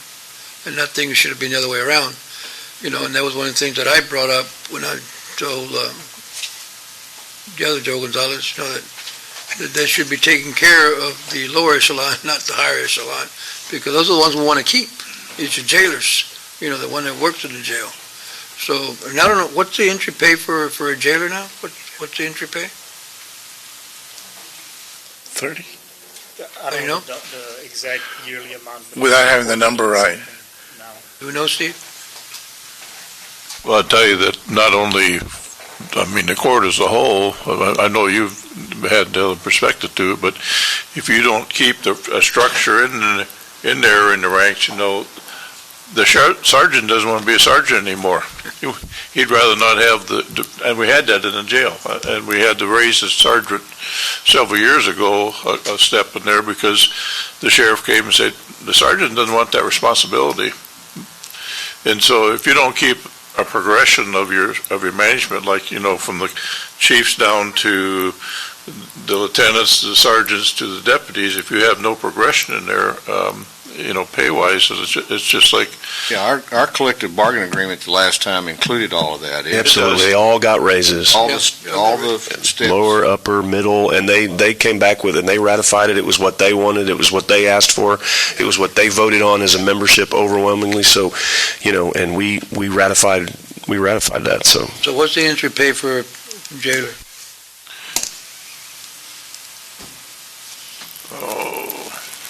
Are we doing recruiting like in Beeville and anywhere else? Are we going out and recruit in Beeville, junior college, or Penn America? No, we're not. No, sir. I got a couple guys, I'm going to text here in a minute, I didn't know that you had 17 FTEs. Believe it or not, the shortest we got, and it lasted for one day, a couple of years ago, we reached one vacancy. You get the one. But it only lasted for a day. I'll get it from Steve. Yeah, we're not going to renegotiate the contract this year anyway, so let's move on. Oh, the association would like that, but... We're not going to renegotiate the contract. No, I understand. Not this year. Not next year either. Okay, let's make that very clear in our discussions. So nobody misunderstands what the court position is. We're not renegotiating the contract, okay? I just wanted to add real quick. Yeah. When we ran the ad and had the billboards last year, we actually had people on a waiting list to be interviewed. Yeah. So we were last year for a few weeks, if nothing else, at full capacity with people waiting. And again, some of them fall by the wayside. Some of them come in the first day, a few hours. It's not for them. But they did work. And if you guys can find a way to help us advertise it, actually was The sheriff great told me it tool was for us. extremely successful, so we ought to figure out how to do that again. We should run again. I thought that We Are Hiring deal was brilliant. It really was. At a time where the oil industry was laying people off by the truckload. And like Cynthia was saying, it worked.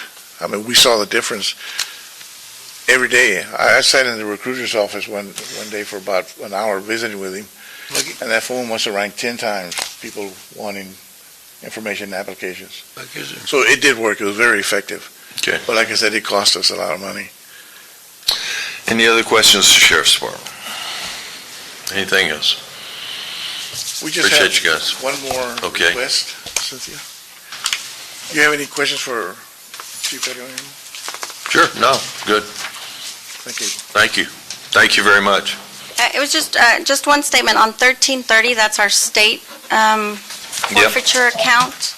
We didn't add any money to the budget. We're just requesting that the budget reflects more of what we actually have in the account to spend. It's budgeted at $31,000 right now, and we actually have close to $400,000 in that account. And so we're just asking for something to be put in contingency appropriation so that we're able to use it. Yes, Cynthia, the reason that we didn't have that is because y'all had that large forfeiture collection that y'all had after budget had already happened. And so if we didn't budget the money, we can't increase it mid-year. And so it will be included in this year's budget, yes. Yeah, there's your advertising money. There you go. There you go. There you go. There you go. I'd have to follow see Thank what you. the ethics are on using that one, but We can help the sheriff spend his money all day long if No, you're right, and bring it up. Overtime. and I will bring up to the sheriff the question about the advertising. Sure. That's And- good. And you're right, we may can use it for that. Yeah. But Anyway, we need to have it in our line item so we can. we'll show it this year. Okay, thank you. Thank you, guys, ladies. Thank you very much. Steve, I do have a question real quickly. If you look at the jail tab, and you look at the actual for 2014, 2015 as compared to 2015, 2016, you look at the bottom line number, it doubled essentially. But I see like on line item for employee benefits is 0 in the first column and then 3.3 million in the second, so. Commissioner Pesley, whenever the reports were run, whenever we did our initial run, they ran perfectly. Somehow, whenever the final batch went out, we realized after it had already gone out that there were material misstatements in the 14-15 column. I thought so. I didn't think. The we doubled 16, budget. the 15-16 column is correct. The 16-17 column budget and 15-16 budget are both correct. It's just the 14-15 actual is incorrect. The budget book is correct, though. Okay. All right, very good. Thank you. Okay, Can I make another observation? sure. On the food and kitchen expenses, Mhm. I know we noticed we requested 85,000. We've been at almost 100% capacity almost every day for the last few months. Right. And as I understand it, the budget is not budgeted for 164 every day as far as meals. And it shows that we're in the negative all the time. So maybe we could consider budgeting 100%, whether we expend it or not, on the food and kitchen item, because And you can't use some of that for commissary or the inmates fund, or? no. Okay, well, So the food and sip, we'll look at it. Actually, we'll look at that. Actually, I was looking at that, John, and Yeah. unless you're way behind in paying the bill, you're not that far away from the $1.4 million now, but I just have to see your bill paying it. But, But still, that's just an observation that we make, and we end up in a deficit every year, but again, we're not budgeting for 100% capacity, and I think we need to start budgeting 100% capacity. That's all I have, Judge. Okay, John, thank you all very much. Don't forget your CJIS reports. Because we are just treading water right now. Okay, Talk about it every week. well, so do I. I know you do. But you guys have done a great job getting where you are, and we know that we helped you get some more people and all that good stuff. But we're running to the end of this year, and we're already projecting what our needs are going to be here in about 60 days. And so we're asking everybody to keep us up, because we still do not have that grant money. We still do not have approval to get the grant money, because they don't believe we're going to make it. Really? Well, we'll prove them wrong. Well, we've tried to prove them wrong, but the track record is such that they're saying, well, we'll let you know. So we don't have that grant money. We're still waiting on $1 million for a generator and everything else, and it's here we are. Just FYI, last week we got contacted by ICE. Yeah.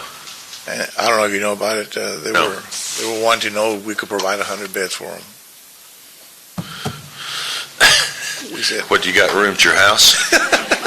no, but that's just FYI. They wanted to know if we could have 100 They've beds. changed a lot too. Yeah, I don't know what they're doing out in Robstown, but How much do they pay? Are they supposed to be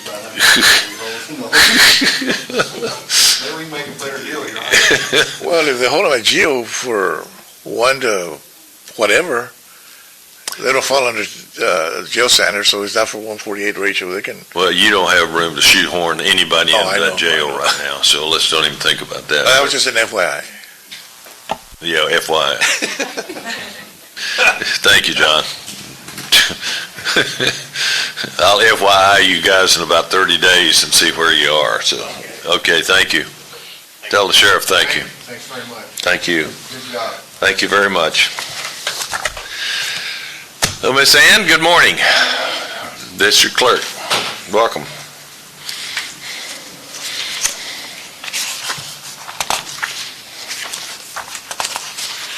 Glad to be back here for another year. It's good to see Good all of morning. you this morning. Glad to see you.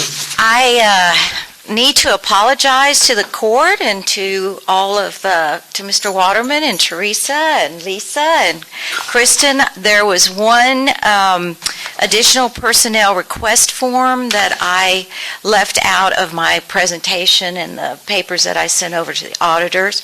And it's regarding my assistant court clerks and my regular court clerks, so I'd like to go ahead and hand out the, Please do. okay? Thank you. And I apologize for this, leaving this out.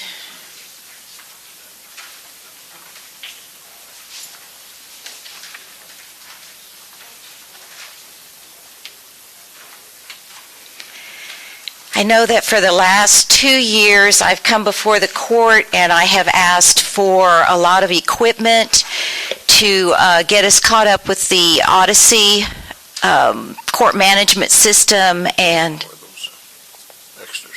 I gave one to Teresa. I need one for a short one. Oh, you are? Can I have yours? Sorry. I was asking for equipment and some other things that we needed to move along with the criminal Odyssey conversion and with getting our civil and family e-filers all going, scanners, etc. This year, I want to focus on my personnel. I want to invest in the personnel that I have. We are at full capacity, Judge Neal. I have one more person to hire. We've got someone new starting on Monday, and so I wanted to report that to Commissioners Court. But I have been there for 2.5 years. I have seen what we are challenged with doing on a day-to-day basis, and we have a new era of employees that we need to have in that office. Since we are going towards being a paperless office, we have to look at people who can take on a computer software program, who can understand how the district attorney, the district clerk, the jail, and the courts all work together. They have to understand all of the documentation that we handle and how it flows. And I would like to be able to attract people that not only have a work ethic, that are able to pick it up and be able to help us be an outstanding office. And so there's 3 areas that I would like to have you all look at and consider for increases in salary. One is my entry level, my senior 1. I have 14 of those, and I would like to make everybody a senior 2. That is now a senior 1.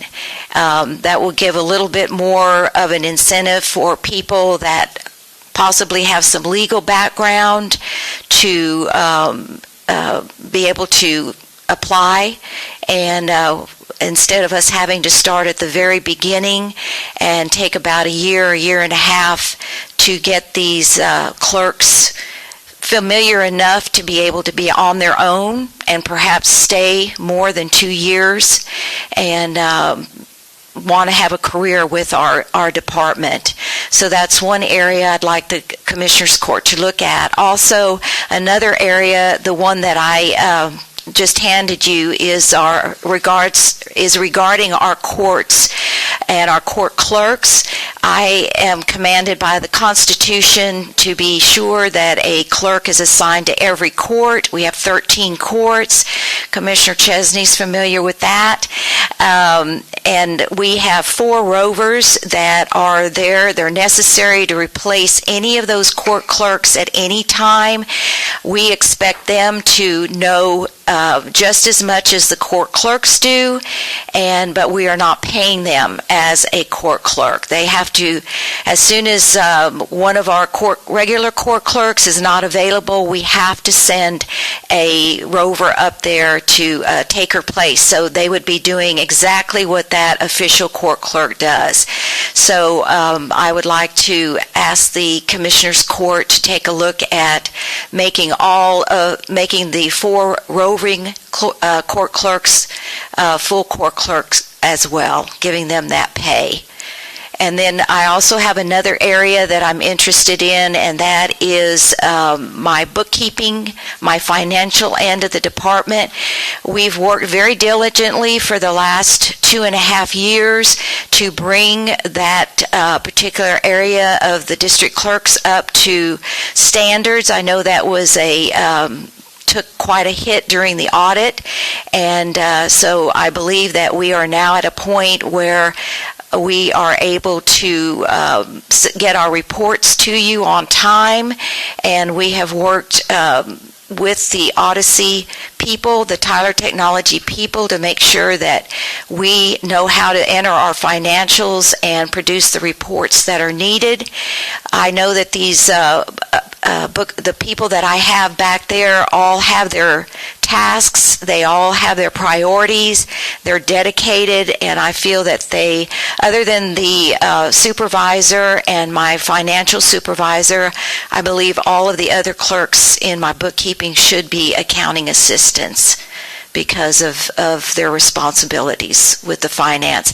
We also take care of all of the registry accounts when a court gives monies to a minor. We take on that responsibility of holding those monies in our registry, and so I believe that we need to be able to draw people that have some financial background, have some bookkeeping background for these positions. So I would like you all to take a look at that. I'm not trying to do any increases in too many areas, nothing pretty much in the regular budget, so perhaps these monies can go for the personnel that I'd like to give some increases to.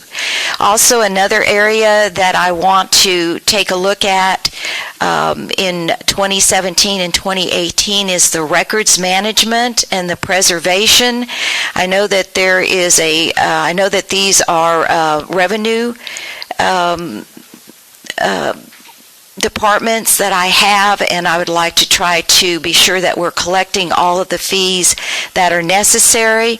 Plus, in one of the departments, I have to employ a plan. I have to submit a plan. I have that available and ready to do, but I'd like to do it at a Commissioner Court meeting. I've been working with CoFile, which is one of the top preservation vendors in the state of Texas. They do a lot of preservation for many of the county clerks and district clerks in Texas, and they've done an assessment of our archives in the records warehouse, and so we have a presentation that we would like to make. But those are Is that the items. the same company the county clerk is using? Yes, Kara is also looking at CoFile, the same vendor for preservation. Yeah, I just want to say that, we've got a number of departments talking about that kind of stuff, but, and I'm okay as long as we're talking to a vendor. But what I don't want to see in the county is we got you using one vendor and the county clerk using another one, and, the sheriff's department using another one, and we've got 5 different companies that are doing records management for Nueces County. That's just, to me, that's just going to be a nightmare. So I'm glad you are looking at the same one. Yes, sir. I think I ran into them at my first convention in 2015 and was really impressed with, and I've toured their warehouse up in Dallas, and so they know what they're doing, and I think they would do a good job for us. What's your total in salary increases for all those departments? And do you have that number? Your total request? I don't have the total request. I just have it individual. Got it broken down? So- I just have it broken down, sir. Okay. All right, well, I can do the math. Thank you. Okay. Are there any questions? Any questions on the budget request form you showed? It showed 5 vacancies. You're telling me we don't have 5 vacancies over there anymore? No, sir. Not Okay. at all. I filled one for coming Monday, and That's as good. soon as If you don't, we have one more position coming open soon, and that's already being filled. they're not 5 vacancies? Yes, sir. Okay, good. Good, 'cause that's been a struggle. Yes, it has, but we've gotten it done. Thank you. That's a good job. Thank you. What is the deal with the 41 desk requested? Well, when I asked my staff what they would like me to ask for them, they would like some new furniture. I mean, that stuff that was bought in 1972 is not holding up? No, and we've done a tremendous job in trying to get the boxes out of the 3rd floor so it doesn't look like a warehouse.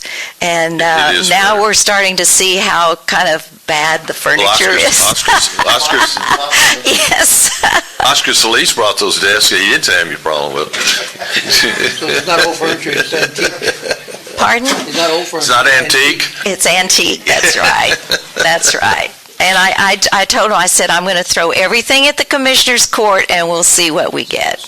What sticks. All right, Ann. All right, thank you. Question? Anybody got a question, Clerk? John? Yes, Judge. And Yes, sir. thank you for this presentation. I know you were saying you want to move everyone from a 1 to a 2? Yes, sir. The clerks. And I understand, you want to be able to try to keep them, retain your staff. That saves us more money in the end than going out and recruiting and bringing in somebody up and having to learn the system. Right. What opportunities do they have? Are they all kind of given trainings and they all have pretty much the equal amount of time put in? So is everyone pretty much on the same level here when you're talking about increasing them? Or are there some that have been here maybe a year or two, others have been here longer? Well, yes, we have several that are still in their 6-month probationary period. And and I had the question asked me just in the interview this week. So at the end of my probation period, do I get an increase? Right. And I couldn't tell him yes. So I know, and that's what I tried to tell him too. I said, I know this is the pay, and you'll get wonderful benefits and so forth and so on. So my looking was just in the future, we would have that to offer. That's how I was looking at it. I guess as commissioners, the county has clerk 1s and clerks 2, so it's county-wide, so you just don't raise the clerk 1s in the district clerk to a different level than you do for the county clerk and the county auditor, any place you got clerks in, they're all the same. But I think every office is a little bit different. Right. Well, that's true too, and that's going to be looked at as well in my office, so. We appreciate all you've done in 2 years. And you can see through the office now. Yes. It's a big You improvement. can. And You the can. reports are coming in on time, and we Yes, sir. appreciate that very much. So You're all of that takes time, and we Yes, know it does, Judge. It that. does. Takes time and leadership, and we appreciate that. You're welcome. Thank you. Thank you very much. Well, the district attorney is here, and he didn't have a smile on his face when he came in. I'll see if he's smiling now. But, Mark, let's take about a 5-minute break. We've been sitting here for a couple hours, and we need stretch our legs a minute and we'll come. And we're ready to go. Mark, good morning. Glad to see you this morning. Thank you for being here. Make sure this mic's on. Yes. Good morning, Judge and Commissioners. Typically anytime we go to court, we say an opening statement. And as I stand here before you guys and going to ask for an increase right up front, I want you to know that this is our first time here that I've come in my administration, and we have to have these talks about budgets. It's something that you don't think about as a lawyer, but as a businessman in private sector, you have to think about these things every single day. Judge Madrigal, who I've been blessed to have in my staff, has kind of been the one who's going through everything, and she's the person who knows all the numbers. So I'll turn it over to her briefly. Mr. Manning would also be here. He is my other first assistant, but he's in trial right now.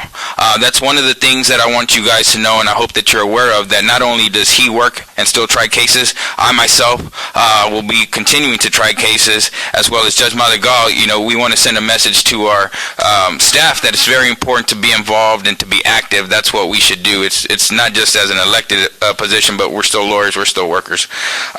As I come here, though, I wanted to be sure and let everyone know, we gave you a document, and it has all our mission statements, and I'm sure you've heard everybody's mission statement here, and it's not going to be probably any different. To summarize it, we want to do a great job. We want to do what's right, and we want to do what's smart. I think we've kind of done that, or tried to do that, in the first 6 months. When we got there, it was a disaster. We're still dealing with things from our predecessor, and the problems that we've inherited, we're trying to fix, and we're trying to do our best. Since day one to date, we've moved 8,330 cases. We've had our staff work Saturdays to come in and do intake and to resolve some of these things, because we know we're in jeopardy of losing money, not just for our office, but for the county. I believe, and I tell everyone, you can have 10 more courts, you can have 10 more court reporters, you can have as many judges or anybody else that you want. But if the DA doesn't do his job, it trickles down everywhere. It'll affect every part of the courthouse if I don't do my job, if my staff isn't working at capacity. Now, vacancies, something that other departments have probably talked about. We've been plagued with vacancies, unfortunately. It's something that we deal with all the time. My predecessor, vacancies were because they were probably not happy at work, and number two, they weren't getting paid what other jurisdictions are paying. Now that's not the issue. Everybody's happy in my office, even our support staff. And so I'm going to ask you for at least I would ask for a 10%, but I'm not going to do that because they said, don't do that. They said, ask for 5% and see what happens. And so I'm coming before you, and I want to ask for a 5% across the board increase for my staff, and I'll tell you why. Because my secretaries or legal support staff are just important. When they come on a Saturday and work, because they have to get through these files, they're just as important as the lawyers. And that's the culture we have in my office now. Everyone is part of this working system, but they're equally needed. And the work that they do is probably the most critical.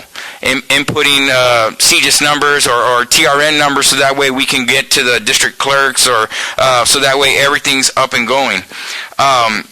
With that being said, one of the other issues that the vacancies plagues our office is because even at a 5% increase for our attorneys, we'd still be way below the line of anybody else.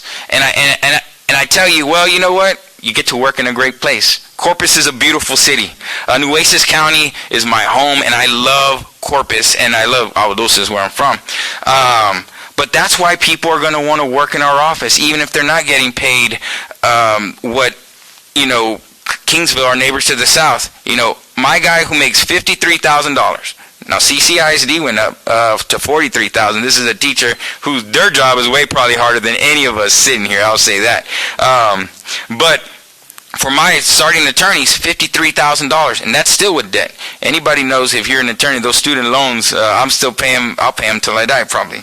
But our neighbors to the south, those same attorneys make almost $87,000, and they don't work as hard. Now, sure, they got to drive to Kingsville, and they probably don't have all the great restaurants we have here in town, but the workload is a lot smaller over there. So we have people here that are wanting to drive and go searching those positions. Not only that, our neighbors to the west, Jim Wells County, and even Duval County, they're making almost $93,000 doing the same job.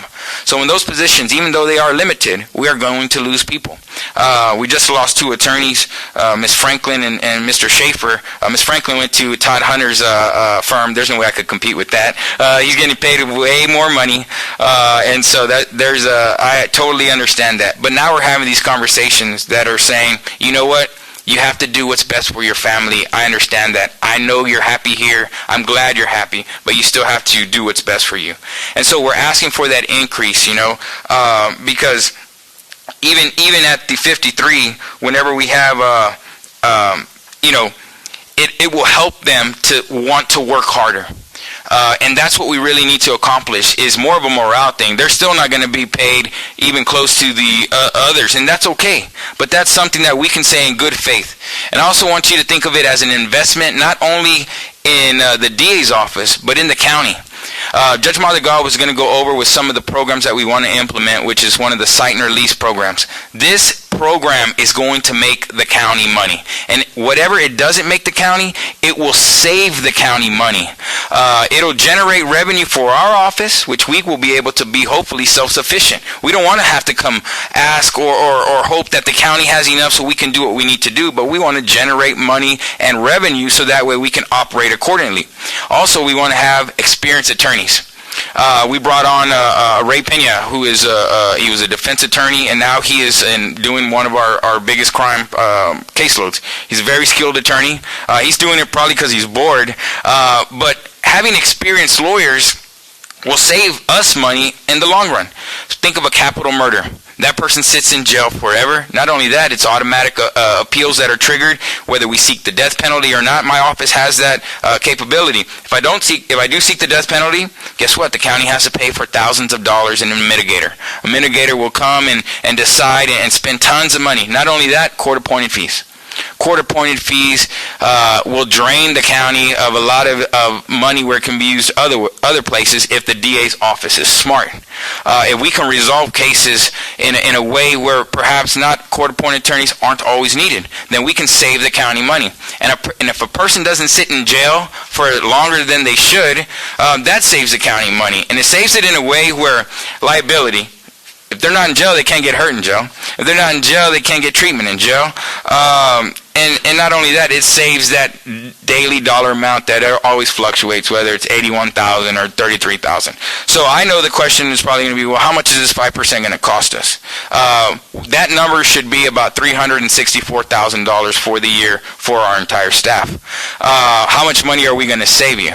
If we look at the data and the things that we intend to do, we should be saving the county at least $290,000 a year. And we should be able to generate almost about $900,000 a year in our programs. So what we're asking is good faith and an investment in us. If we don't do a good job next year, I won't ask you for anything. I won't ask you for anything because we didn't do what we wanted, what we came and said we were going to do. And you can hold me accountable. Y'all are stuck with me for 4 years. So I'll be here, and if we do a great job this year, I promise you, next year we'll probably be asking for another 5%, and it's going to be justified. And if we save hundreds of thousands of dollars, that's the reason we should get it. But right now we haven't done that. But our work has at least started. And we've worked hard, and I hope with the numbers that we've had in the 6 months, which I know Judge Neal has been very closely involved in trying to get us to make sure that we don't lose any more money, not for my office, but for the county. But I know it rests and lies on us, on Judge Madrigal, on Matt, and all our staff, including our secretaries. So that's why I'm asking for that 5%. Our PTD balance has gone up. We're at $158,000 $8,000 when we were $30,000 in the red in 6 months, and that's because we were at $300,000 at one point in time, but salaries and monies have, you take it from here and there, but we were at $300,000 at one time from something that was $30,000 in the red. I promise you, I haven't been DA long, but I've been a businessman a long time. And if I can do the right thing, number one always will be the right thing and the most ethical thing, but we need to do the smart thing. And if that means creating programs and not making sure people who shouldn't be in jail aren't in jail, and save the county money, then that's what we're going to do. I'm going to turn it over to Judge Montegal. She's going to talk a little bit about some of the things I'm sure I forgot to speak on. But it's been a pleasure working with you guys. I think we have a great relationship. I will continue to do whatever the court asks me to do, so that way we don't lose any kind of funding. At least it won't be on the shoulders of the DA's office or a reason that we lost money because I didn't do my job. I promise you we'll work hard and hopefully do what's right. Yes, sir. Mark, before you leave, thank you, and Judge Montegal may be speaking more to it. I am interested in the cite and release program, just as the judges are working in, they've come forward with a bond, what do they call it, a PR bond, or? Yeah, some pretrial stuff and some, because they're trying to work on the overcrowding from their end. I know you're trying to do it from your end, and you hit it hard. I mean, it all starts, in my opinion, it all starts in the DA's office, and that's not to blame or, it just does, because if you don't run the cases and prosecute the cases and move the cases, then the judges can't do anything about it, and the jails get crowded and so forth. So I would like to hear as much about the cite and release program that you're talking about. And I'll touch just briefly on it. So typically the PR bonds that the judges are going to address would be for the first-time offenders, let's say in a state jail felony, right? Somebody has a little bit of drugs, it's a user amount. Well, they have no history, they have ties to the community. Well, typically they may do an analysis on them to do a PR bond. Our cite and release program has nothing to do with some of the higher end offenses. They're from the 7 that the legislator will allow an officer, CCPD. So it's kind of funny because the county, everything we do is intermittent. We're part of this huge machine, and that's the problem sometimes, because some people don't know that, well, me and you can be using the same 2 different things costing 2 different monies, right? It doesn't make sense, right? If we get together, communicate, we could probably figure it out. So this is part of that CCPD would probably, I guess, or the city would benefit the best out of the cite and release, and we would also. There's tons of ways. Now, the reason the cite and release, it's like for, let's say, we would classify it as a non-person theft. You steal from JCPenney's. You steal from a brisket from Walmart, or something that is from a retail store, driving with license invalid, there's 7. Possession of marijuana, criminal trespass, a lot of these things. Well, on the cite and release, an officer still has the discretion.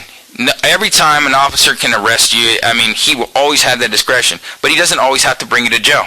So if he brings you to jail, he's off the street for quite some time, for some hours. So if he's off the streets, he can't make any calls. So it benefits the community in a way. Well, if I cite and release a person for driving with license invalid as opposed to bringing them in, then I can go and make a call to a serious offense like a domestic violence case or something as to that effect. So it saves the CCPD time and money from hauling them in, and it saves the jail money. Every time someone goes to jail, it's 1 day. Minimum 1 day. Most of them don't sit there 1 day. Sometimes they sit there 2 days. Over the weekend, you're there Friday, Saturday, Sunday. By the time they bond you out, it's Monday morning. Sometimes you lose your job too. So there are tons of benefits as to why cite and release may be something that we want to do.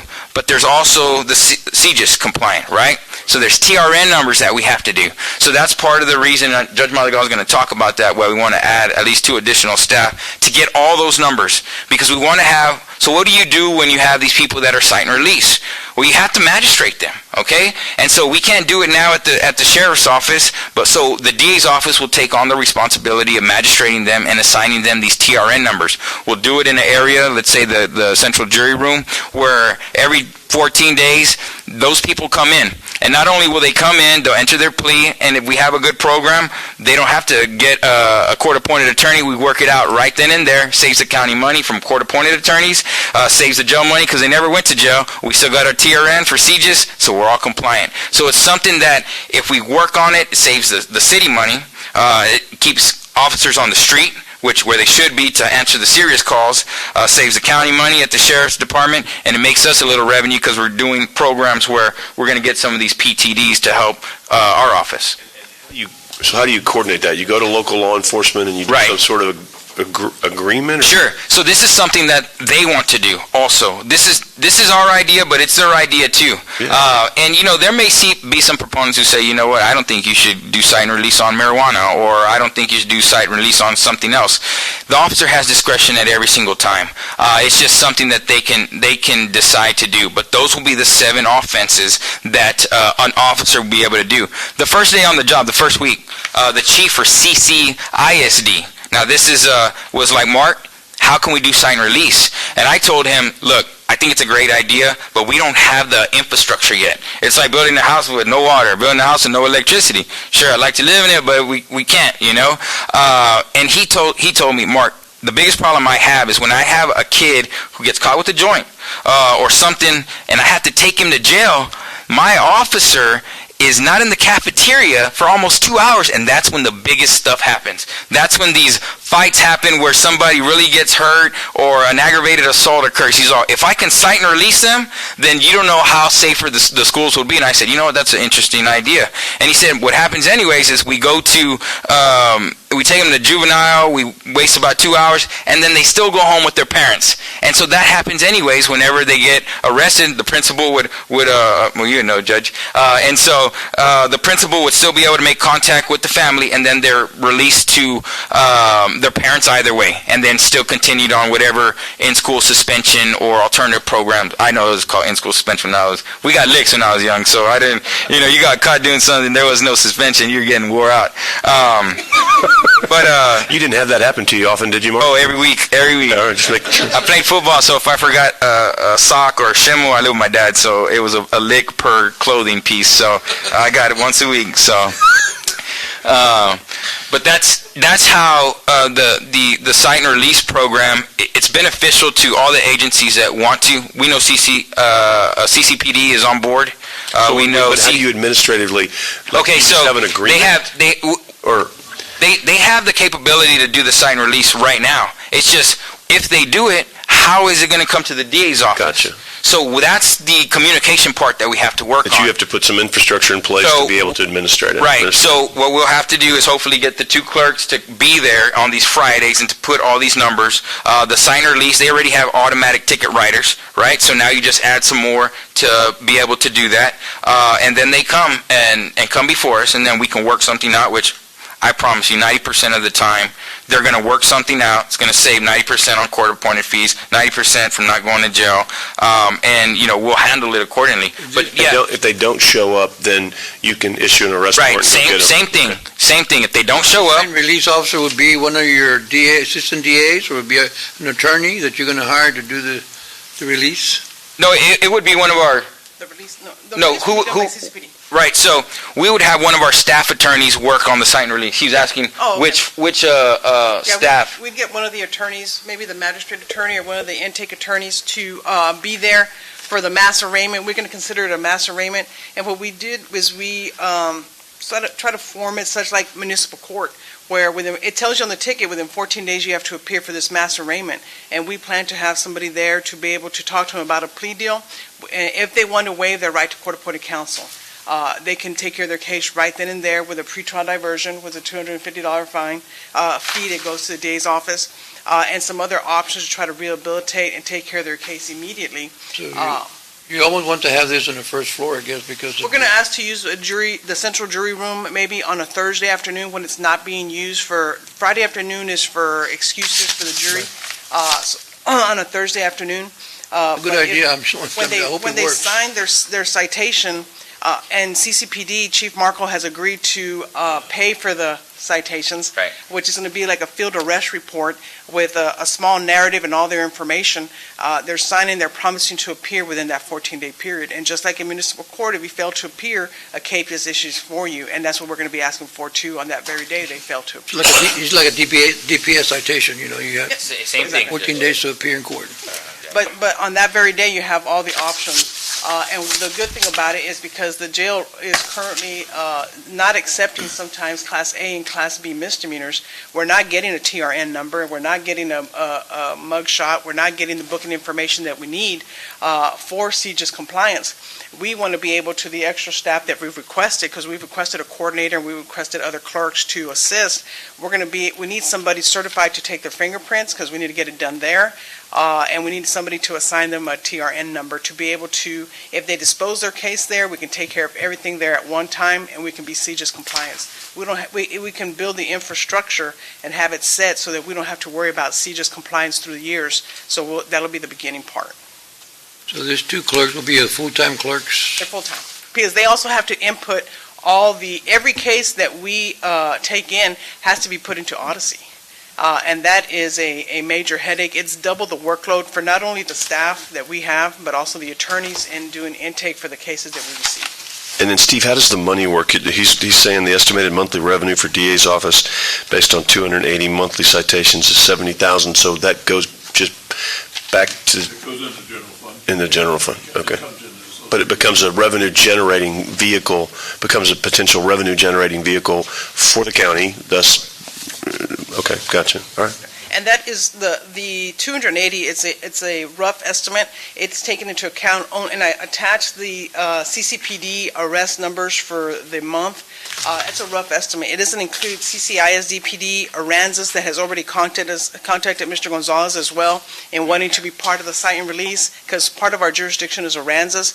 It doesn't account for Port Aransas PD, the Constable's Office, Robstown, Driscoll, any other law enforcement agency that prefers to do a cite and release instead of travel all the way into Nueces County to try to book them in, and they may not be booked in if we're full. But it would, I think those numbers would increase as well and would help us in the mass arraignment and generate some revenue to help some of the costs that we're asking to incur. I know Chief Markle had said he was, really on board with this, but I seem to remember that he went before the council and made a presentation about it, and he didn't get a warm reception on that. Are we past that now, or I think, he's the one that contacted Mr. Gonzalez in regards to the cite and release. I think he's on board with it because it gives their officers discretion. Okay. I think when it was really, the information that he relayed to us during the meeting was that it went from a cite and release to a legalization of marijuana argument. And that's not what we're doing, because it's still against the law. It's just allowing you to appear at a later date instead of arresting you. I understand. Thank you, Judge.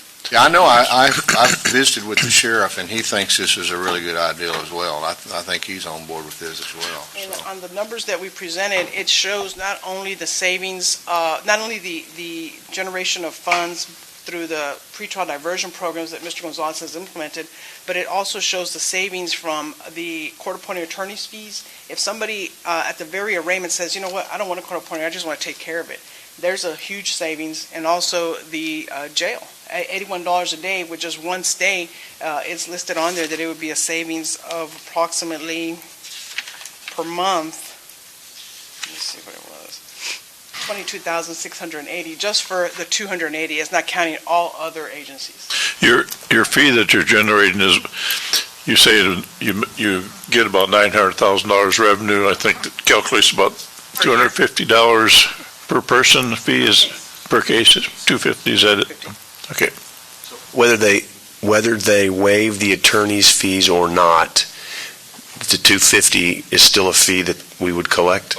If it's pretrial diversion, yes, sir. Okay, and so on these mass arraignments, there would be court-appointed attorneys available in case or not at all? Not during the mass arraignment? That is their opportunity, because we're to resolve one of the magistrates there on their Thursday afternoon. Right. To be able to magistrate and give them their options, and we're going to be right there saying if they want to take care of their case, they're more than willing and able to. If they want to request a court-appointed attorney's fee, then court-appointed attorney, they'd go through the regular procedures with the magistrate. Which, most of them, for what you're talking about on a cite and release, are going to be very small crimes that... Right, just the 7. Right. All class B, class A, I mean... And that, to me, if you did it, or So if you had it, you'd want to resolve it pretty quickly, and you don't get any better than pretrial diversion other than not guilty. So I would think your success rate on this would be pretty high in getting these resolved at these mass arraignments. I mean, I don't know, So far, the numbers have shown that even in the 4 courts that we have now, it's been very successful. I was going to ask you if you'd done that, and I was going to ask you also if you have any other counties to look at that have been doing this. I'm sure they're doing it to see what kind of numbers that they've justified, because this is a great, I mean, I'm very enthused by this. This is very good and well needed, and as whoever Commissioner Pusley asked, obviously CCPD's involvement has to be key to this, and hopefully. He's on board. Oh, okay.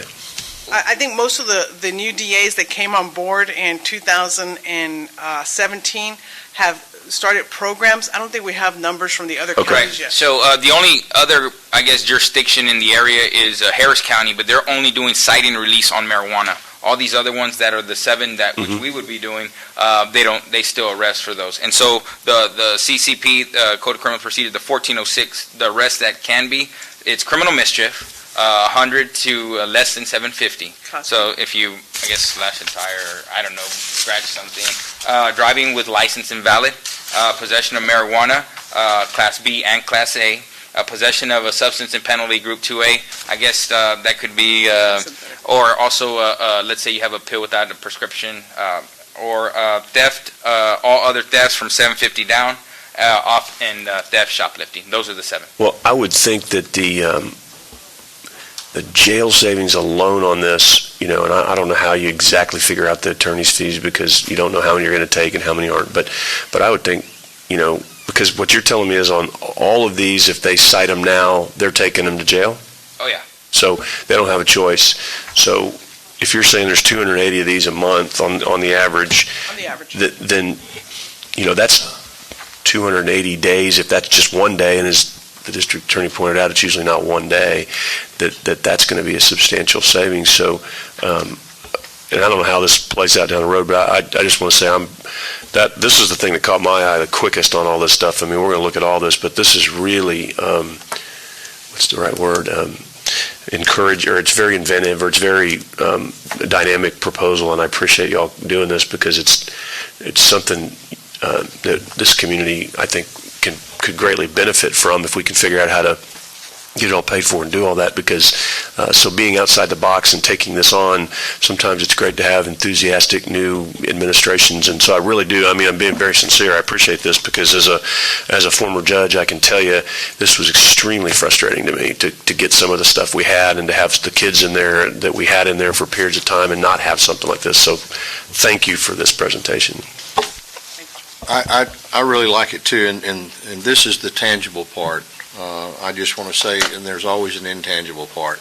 And the intangible part is we also have to do a good job of communicating to the community that crime is not being permitted, and this is not, us turning our back on people who create, that they are going to be held accountable. It's just we're going to process them through this, through this system a different way than they've been before.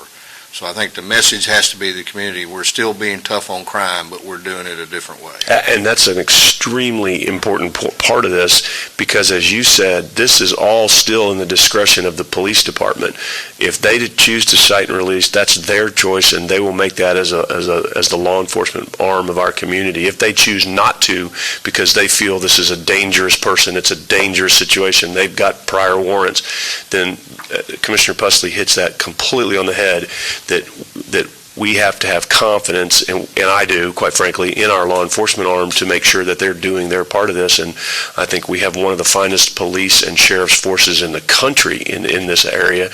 So I have great confidence that they will do that. But he's right, because we don't want this to come off as we're letting off people easy, because we're not. I mean, that's not what we're doing. And that's one of the things I like to address. This would be, obviously, the officer has discretion. If they want to arrest every single person for any of these offenses, they always have that. And whether you go to jail or you go home with a citation, you still have to come before the court, and you still will be held accountable. So, and we will be happy to convey that, as I always have tried to be open and communicate with the community as to what's going on over here, because a lot of people don't know. but still, that would give us more resources. And that's where the message needs to be. If an officer doesn't have to bring somebody in for that amount of time, then they are able to focus on the more violent offenders or the violent cases and can be out there protecting cases, answering calls where they probably need to be. So that's one of the things that we'll definitely craft and relate to the community, so that way they know why we're doing it and it makes sense. And that's why we should do things sometimes, if they're right and they make sense. And that's a We have great, to explain this correctly to the community. So And that's a they great understand message. exactly what we're doing, and that, we're still holding people accountable for the crimes they commit. We're just doing it in a different way. And that, there will be a day that they have to atone for the offenses they've committed. So I really like it. It's very innovative, and I know y'all have been working on this a long time, and so hopefully we can put something together on this. innovative was the word I was looking for. Thank you, Commissioner Busley. But he's right. I mean, that is the key to this, because, and you hit it on the head too, saying, look, if we can, and all of these things are substantial, but if we can free up our police officers to administer justice in the way they feel appropriate with this program, and then spend more time on those things that are out there, we will, I think, start having less complaints about the fact that it takes sometimes police officers time to get to these smaller crimes because they're so tied up. So I think this will help.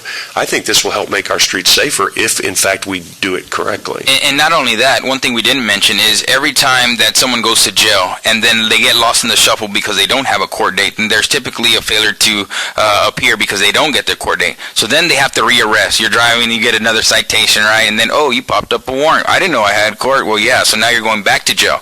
So the amount of somebody, because they didn't handle it on a sign or lease, perhaps because they went to jail and missed their court date, I want to say CCPD estimated that it's almost $1,700 to rearrest somebody for the money that they're wasting on manpower, and not only that, that the county's wasting to house them and go through that process again. So we nip it, number one, in the bud.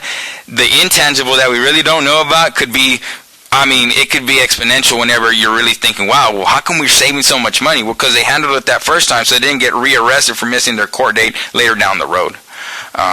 So is there any, I know we've been talking for a while, any other questions you guys may have?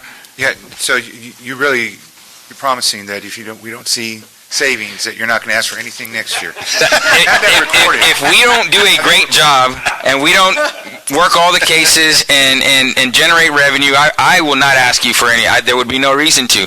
I was going to say Melissa, the judge. Matt might.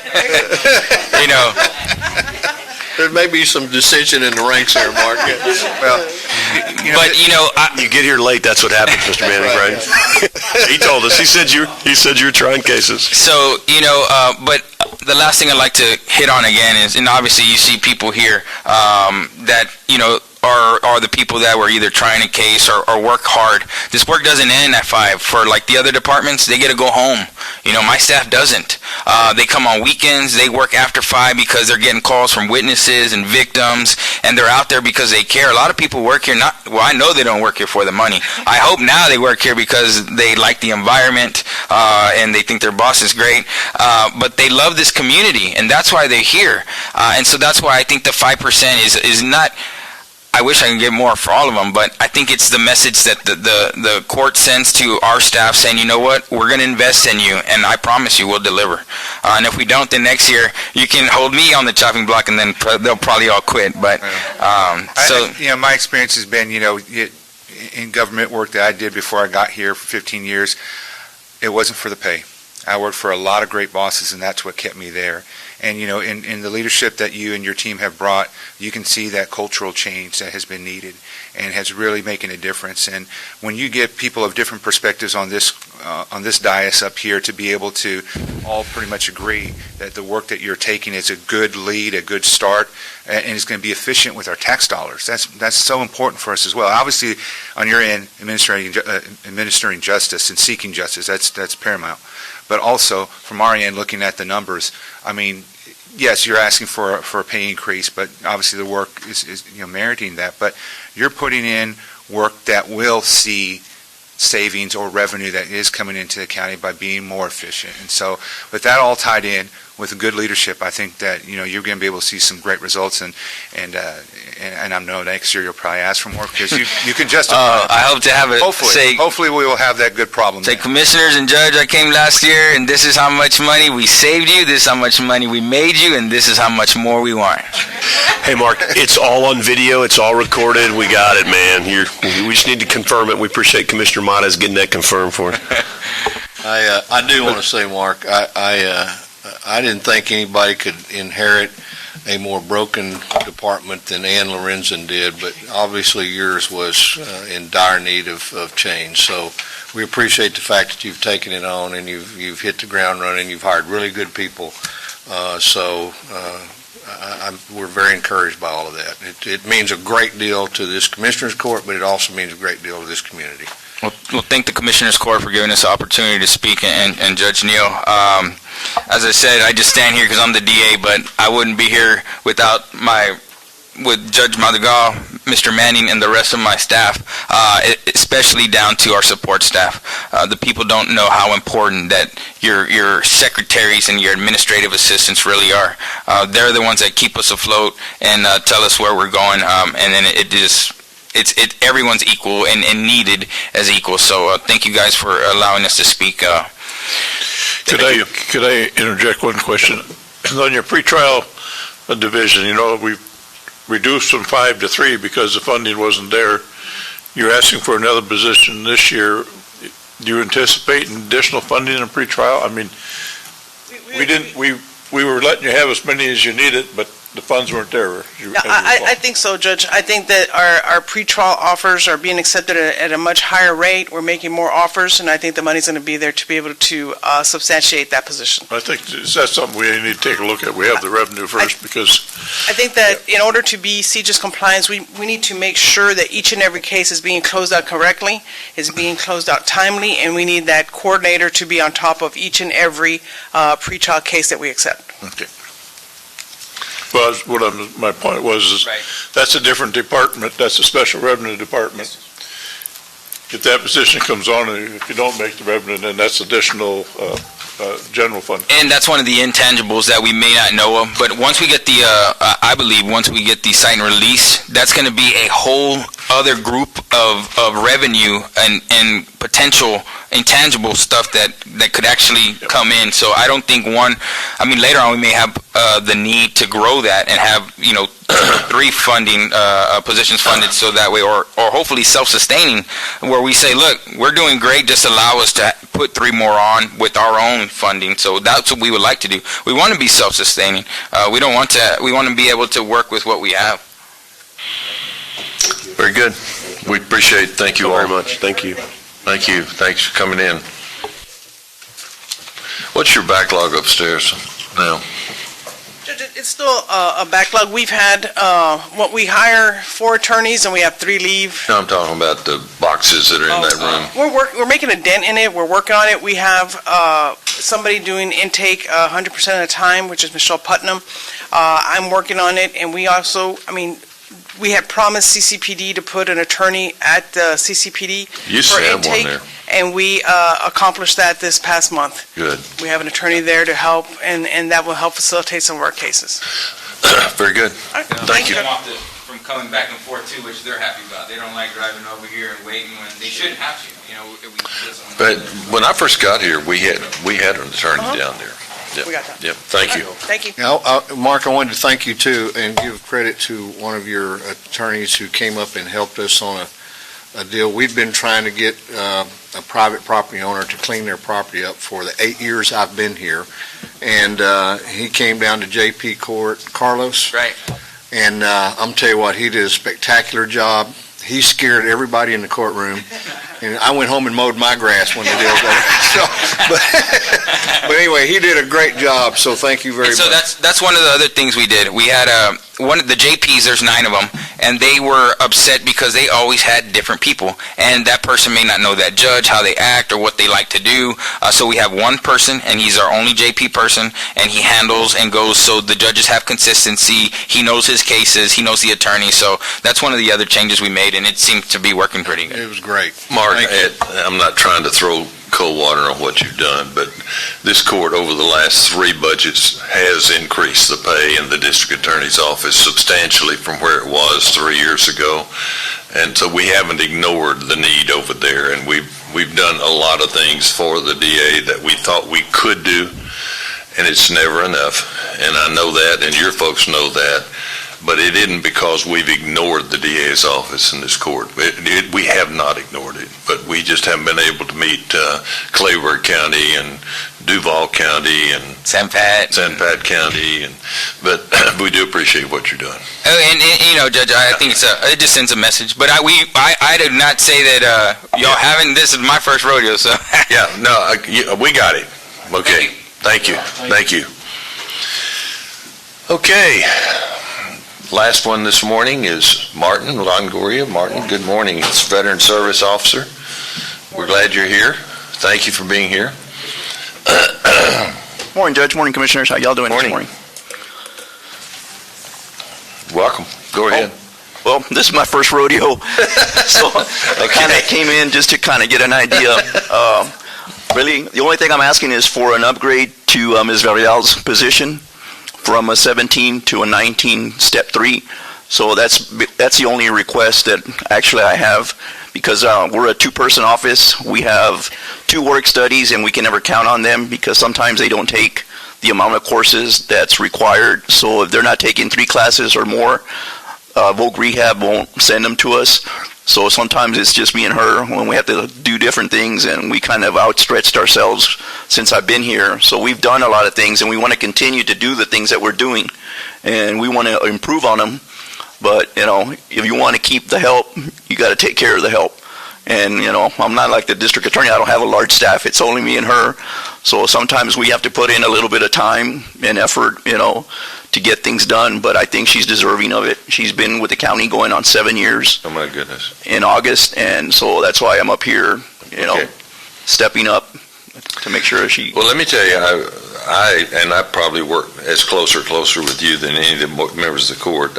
You guys have done a great job, and moving over there, I think, has really improved the accessibility and easier for people to get to, and what you're doing out in the county for the commissioners and all of us is really paying big benefits. Thank you for that. And that's what we want to continue to do. Yeah, but thanks for doing that. Thank you. No, thank you, sir, for your support. Any of you all have any questions of Martin?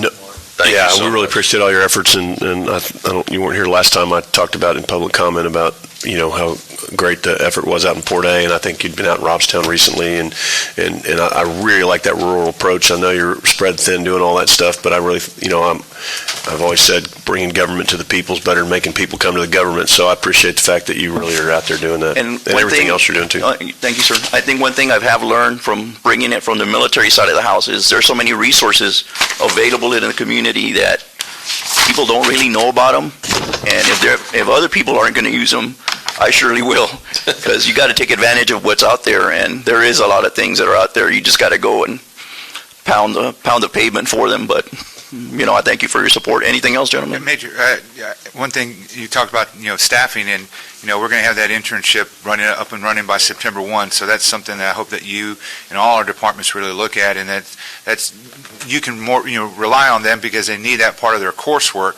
and so especially obviously someone that's a veteran or active or a military that can help.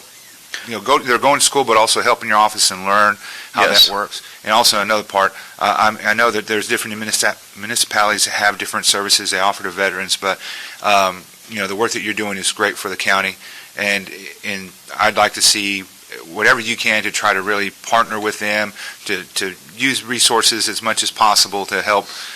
Just you're serving your community, and yes, sir. They all everyone has their own little niche in how they're doing that. But I always want to look at how can government, no matter what level, work together to stretch those resources out. So I know you're doing that, but just to encourage continue. I will, sir. I mean, everything that's out there, I'm going to utilize, because like everything else, if nobody else is using it and it's available to me, I'm going to utilize it, especially if it doesn't cost the taxpayers anything. So that's why, everything that's out there I will utilize to my capacity. Anything else, Judge? Thank you, Martin. All right, thank you, Judge. Thank you, Commissioner, for your time. Okay, let's talk about tomorrow a little bit. Our original schedule for tomorrow started at 10, but I think we've got IT coming in at 8:30, is that correct? No, that's out, so 10 o'clock is right. Tomorrow morning, we start off with a special Commissioners Court meeting. That's correct, I'm sorry, I forgot about that, thank you. So we have that At 8:30. at 8:30, and then we're scheduled as workshops. We'll start right after that. We're thinking about 10 o'clock. Yeah. It's one change from there to county clerk is because the only thing she had to bring to the court was the elections budget, and Dale and her have to work the election budgets before she has the documents, so she won't be here tomorrow morning. Public Works requested, which the Road and Bridge Department wanted to come up to. Instead of the county clerk? Yeah, so I put Public Works in, they'll be here right after you finish up with the special meeting, and then we have the JPs and coastal parks, so. Okay, good. Okay, And to add to that, Judge, that then because of that, we've moved and added Friday on there, and Okay. Friday's when we have IT and juvenile. okay. Yeah. Friday's at 10? 8:30. 8:30 Friday. 8:30. Just as a sort of a summary this morning, and John, this is your first rodeo, as the district attorney said. We had a lot of great presentations, and we will have a lot more great presentations over the next couple of days. Let me caution you about the enthusiasm here. We have less money to spend this year than we did last year going in, all right? And while it's never easy to tell anybody no, when Steve and the auditor and I start putting Humpty Dumpty together, we're going to be talking to you all a lot, because I can tell you right now, we had more requests today for money and new positions, anything, than we can possibly do.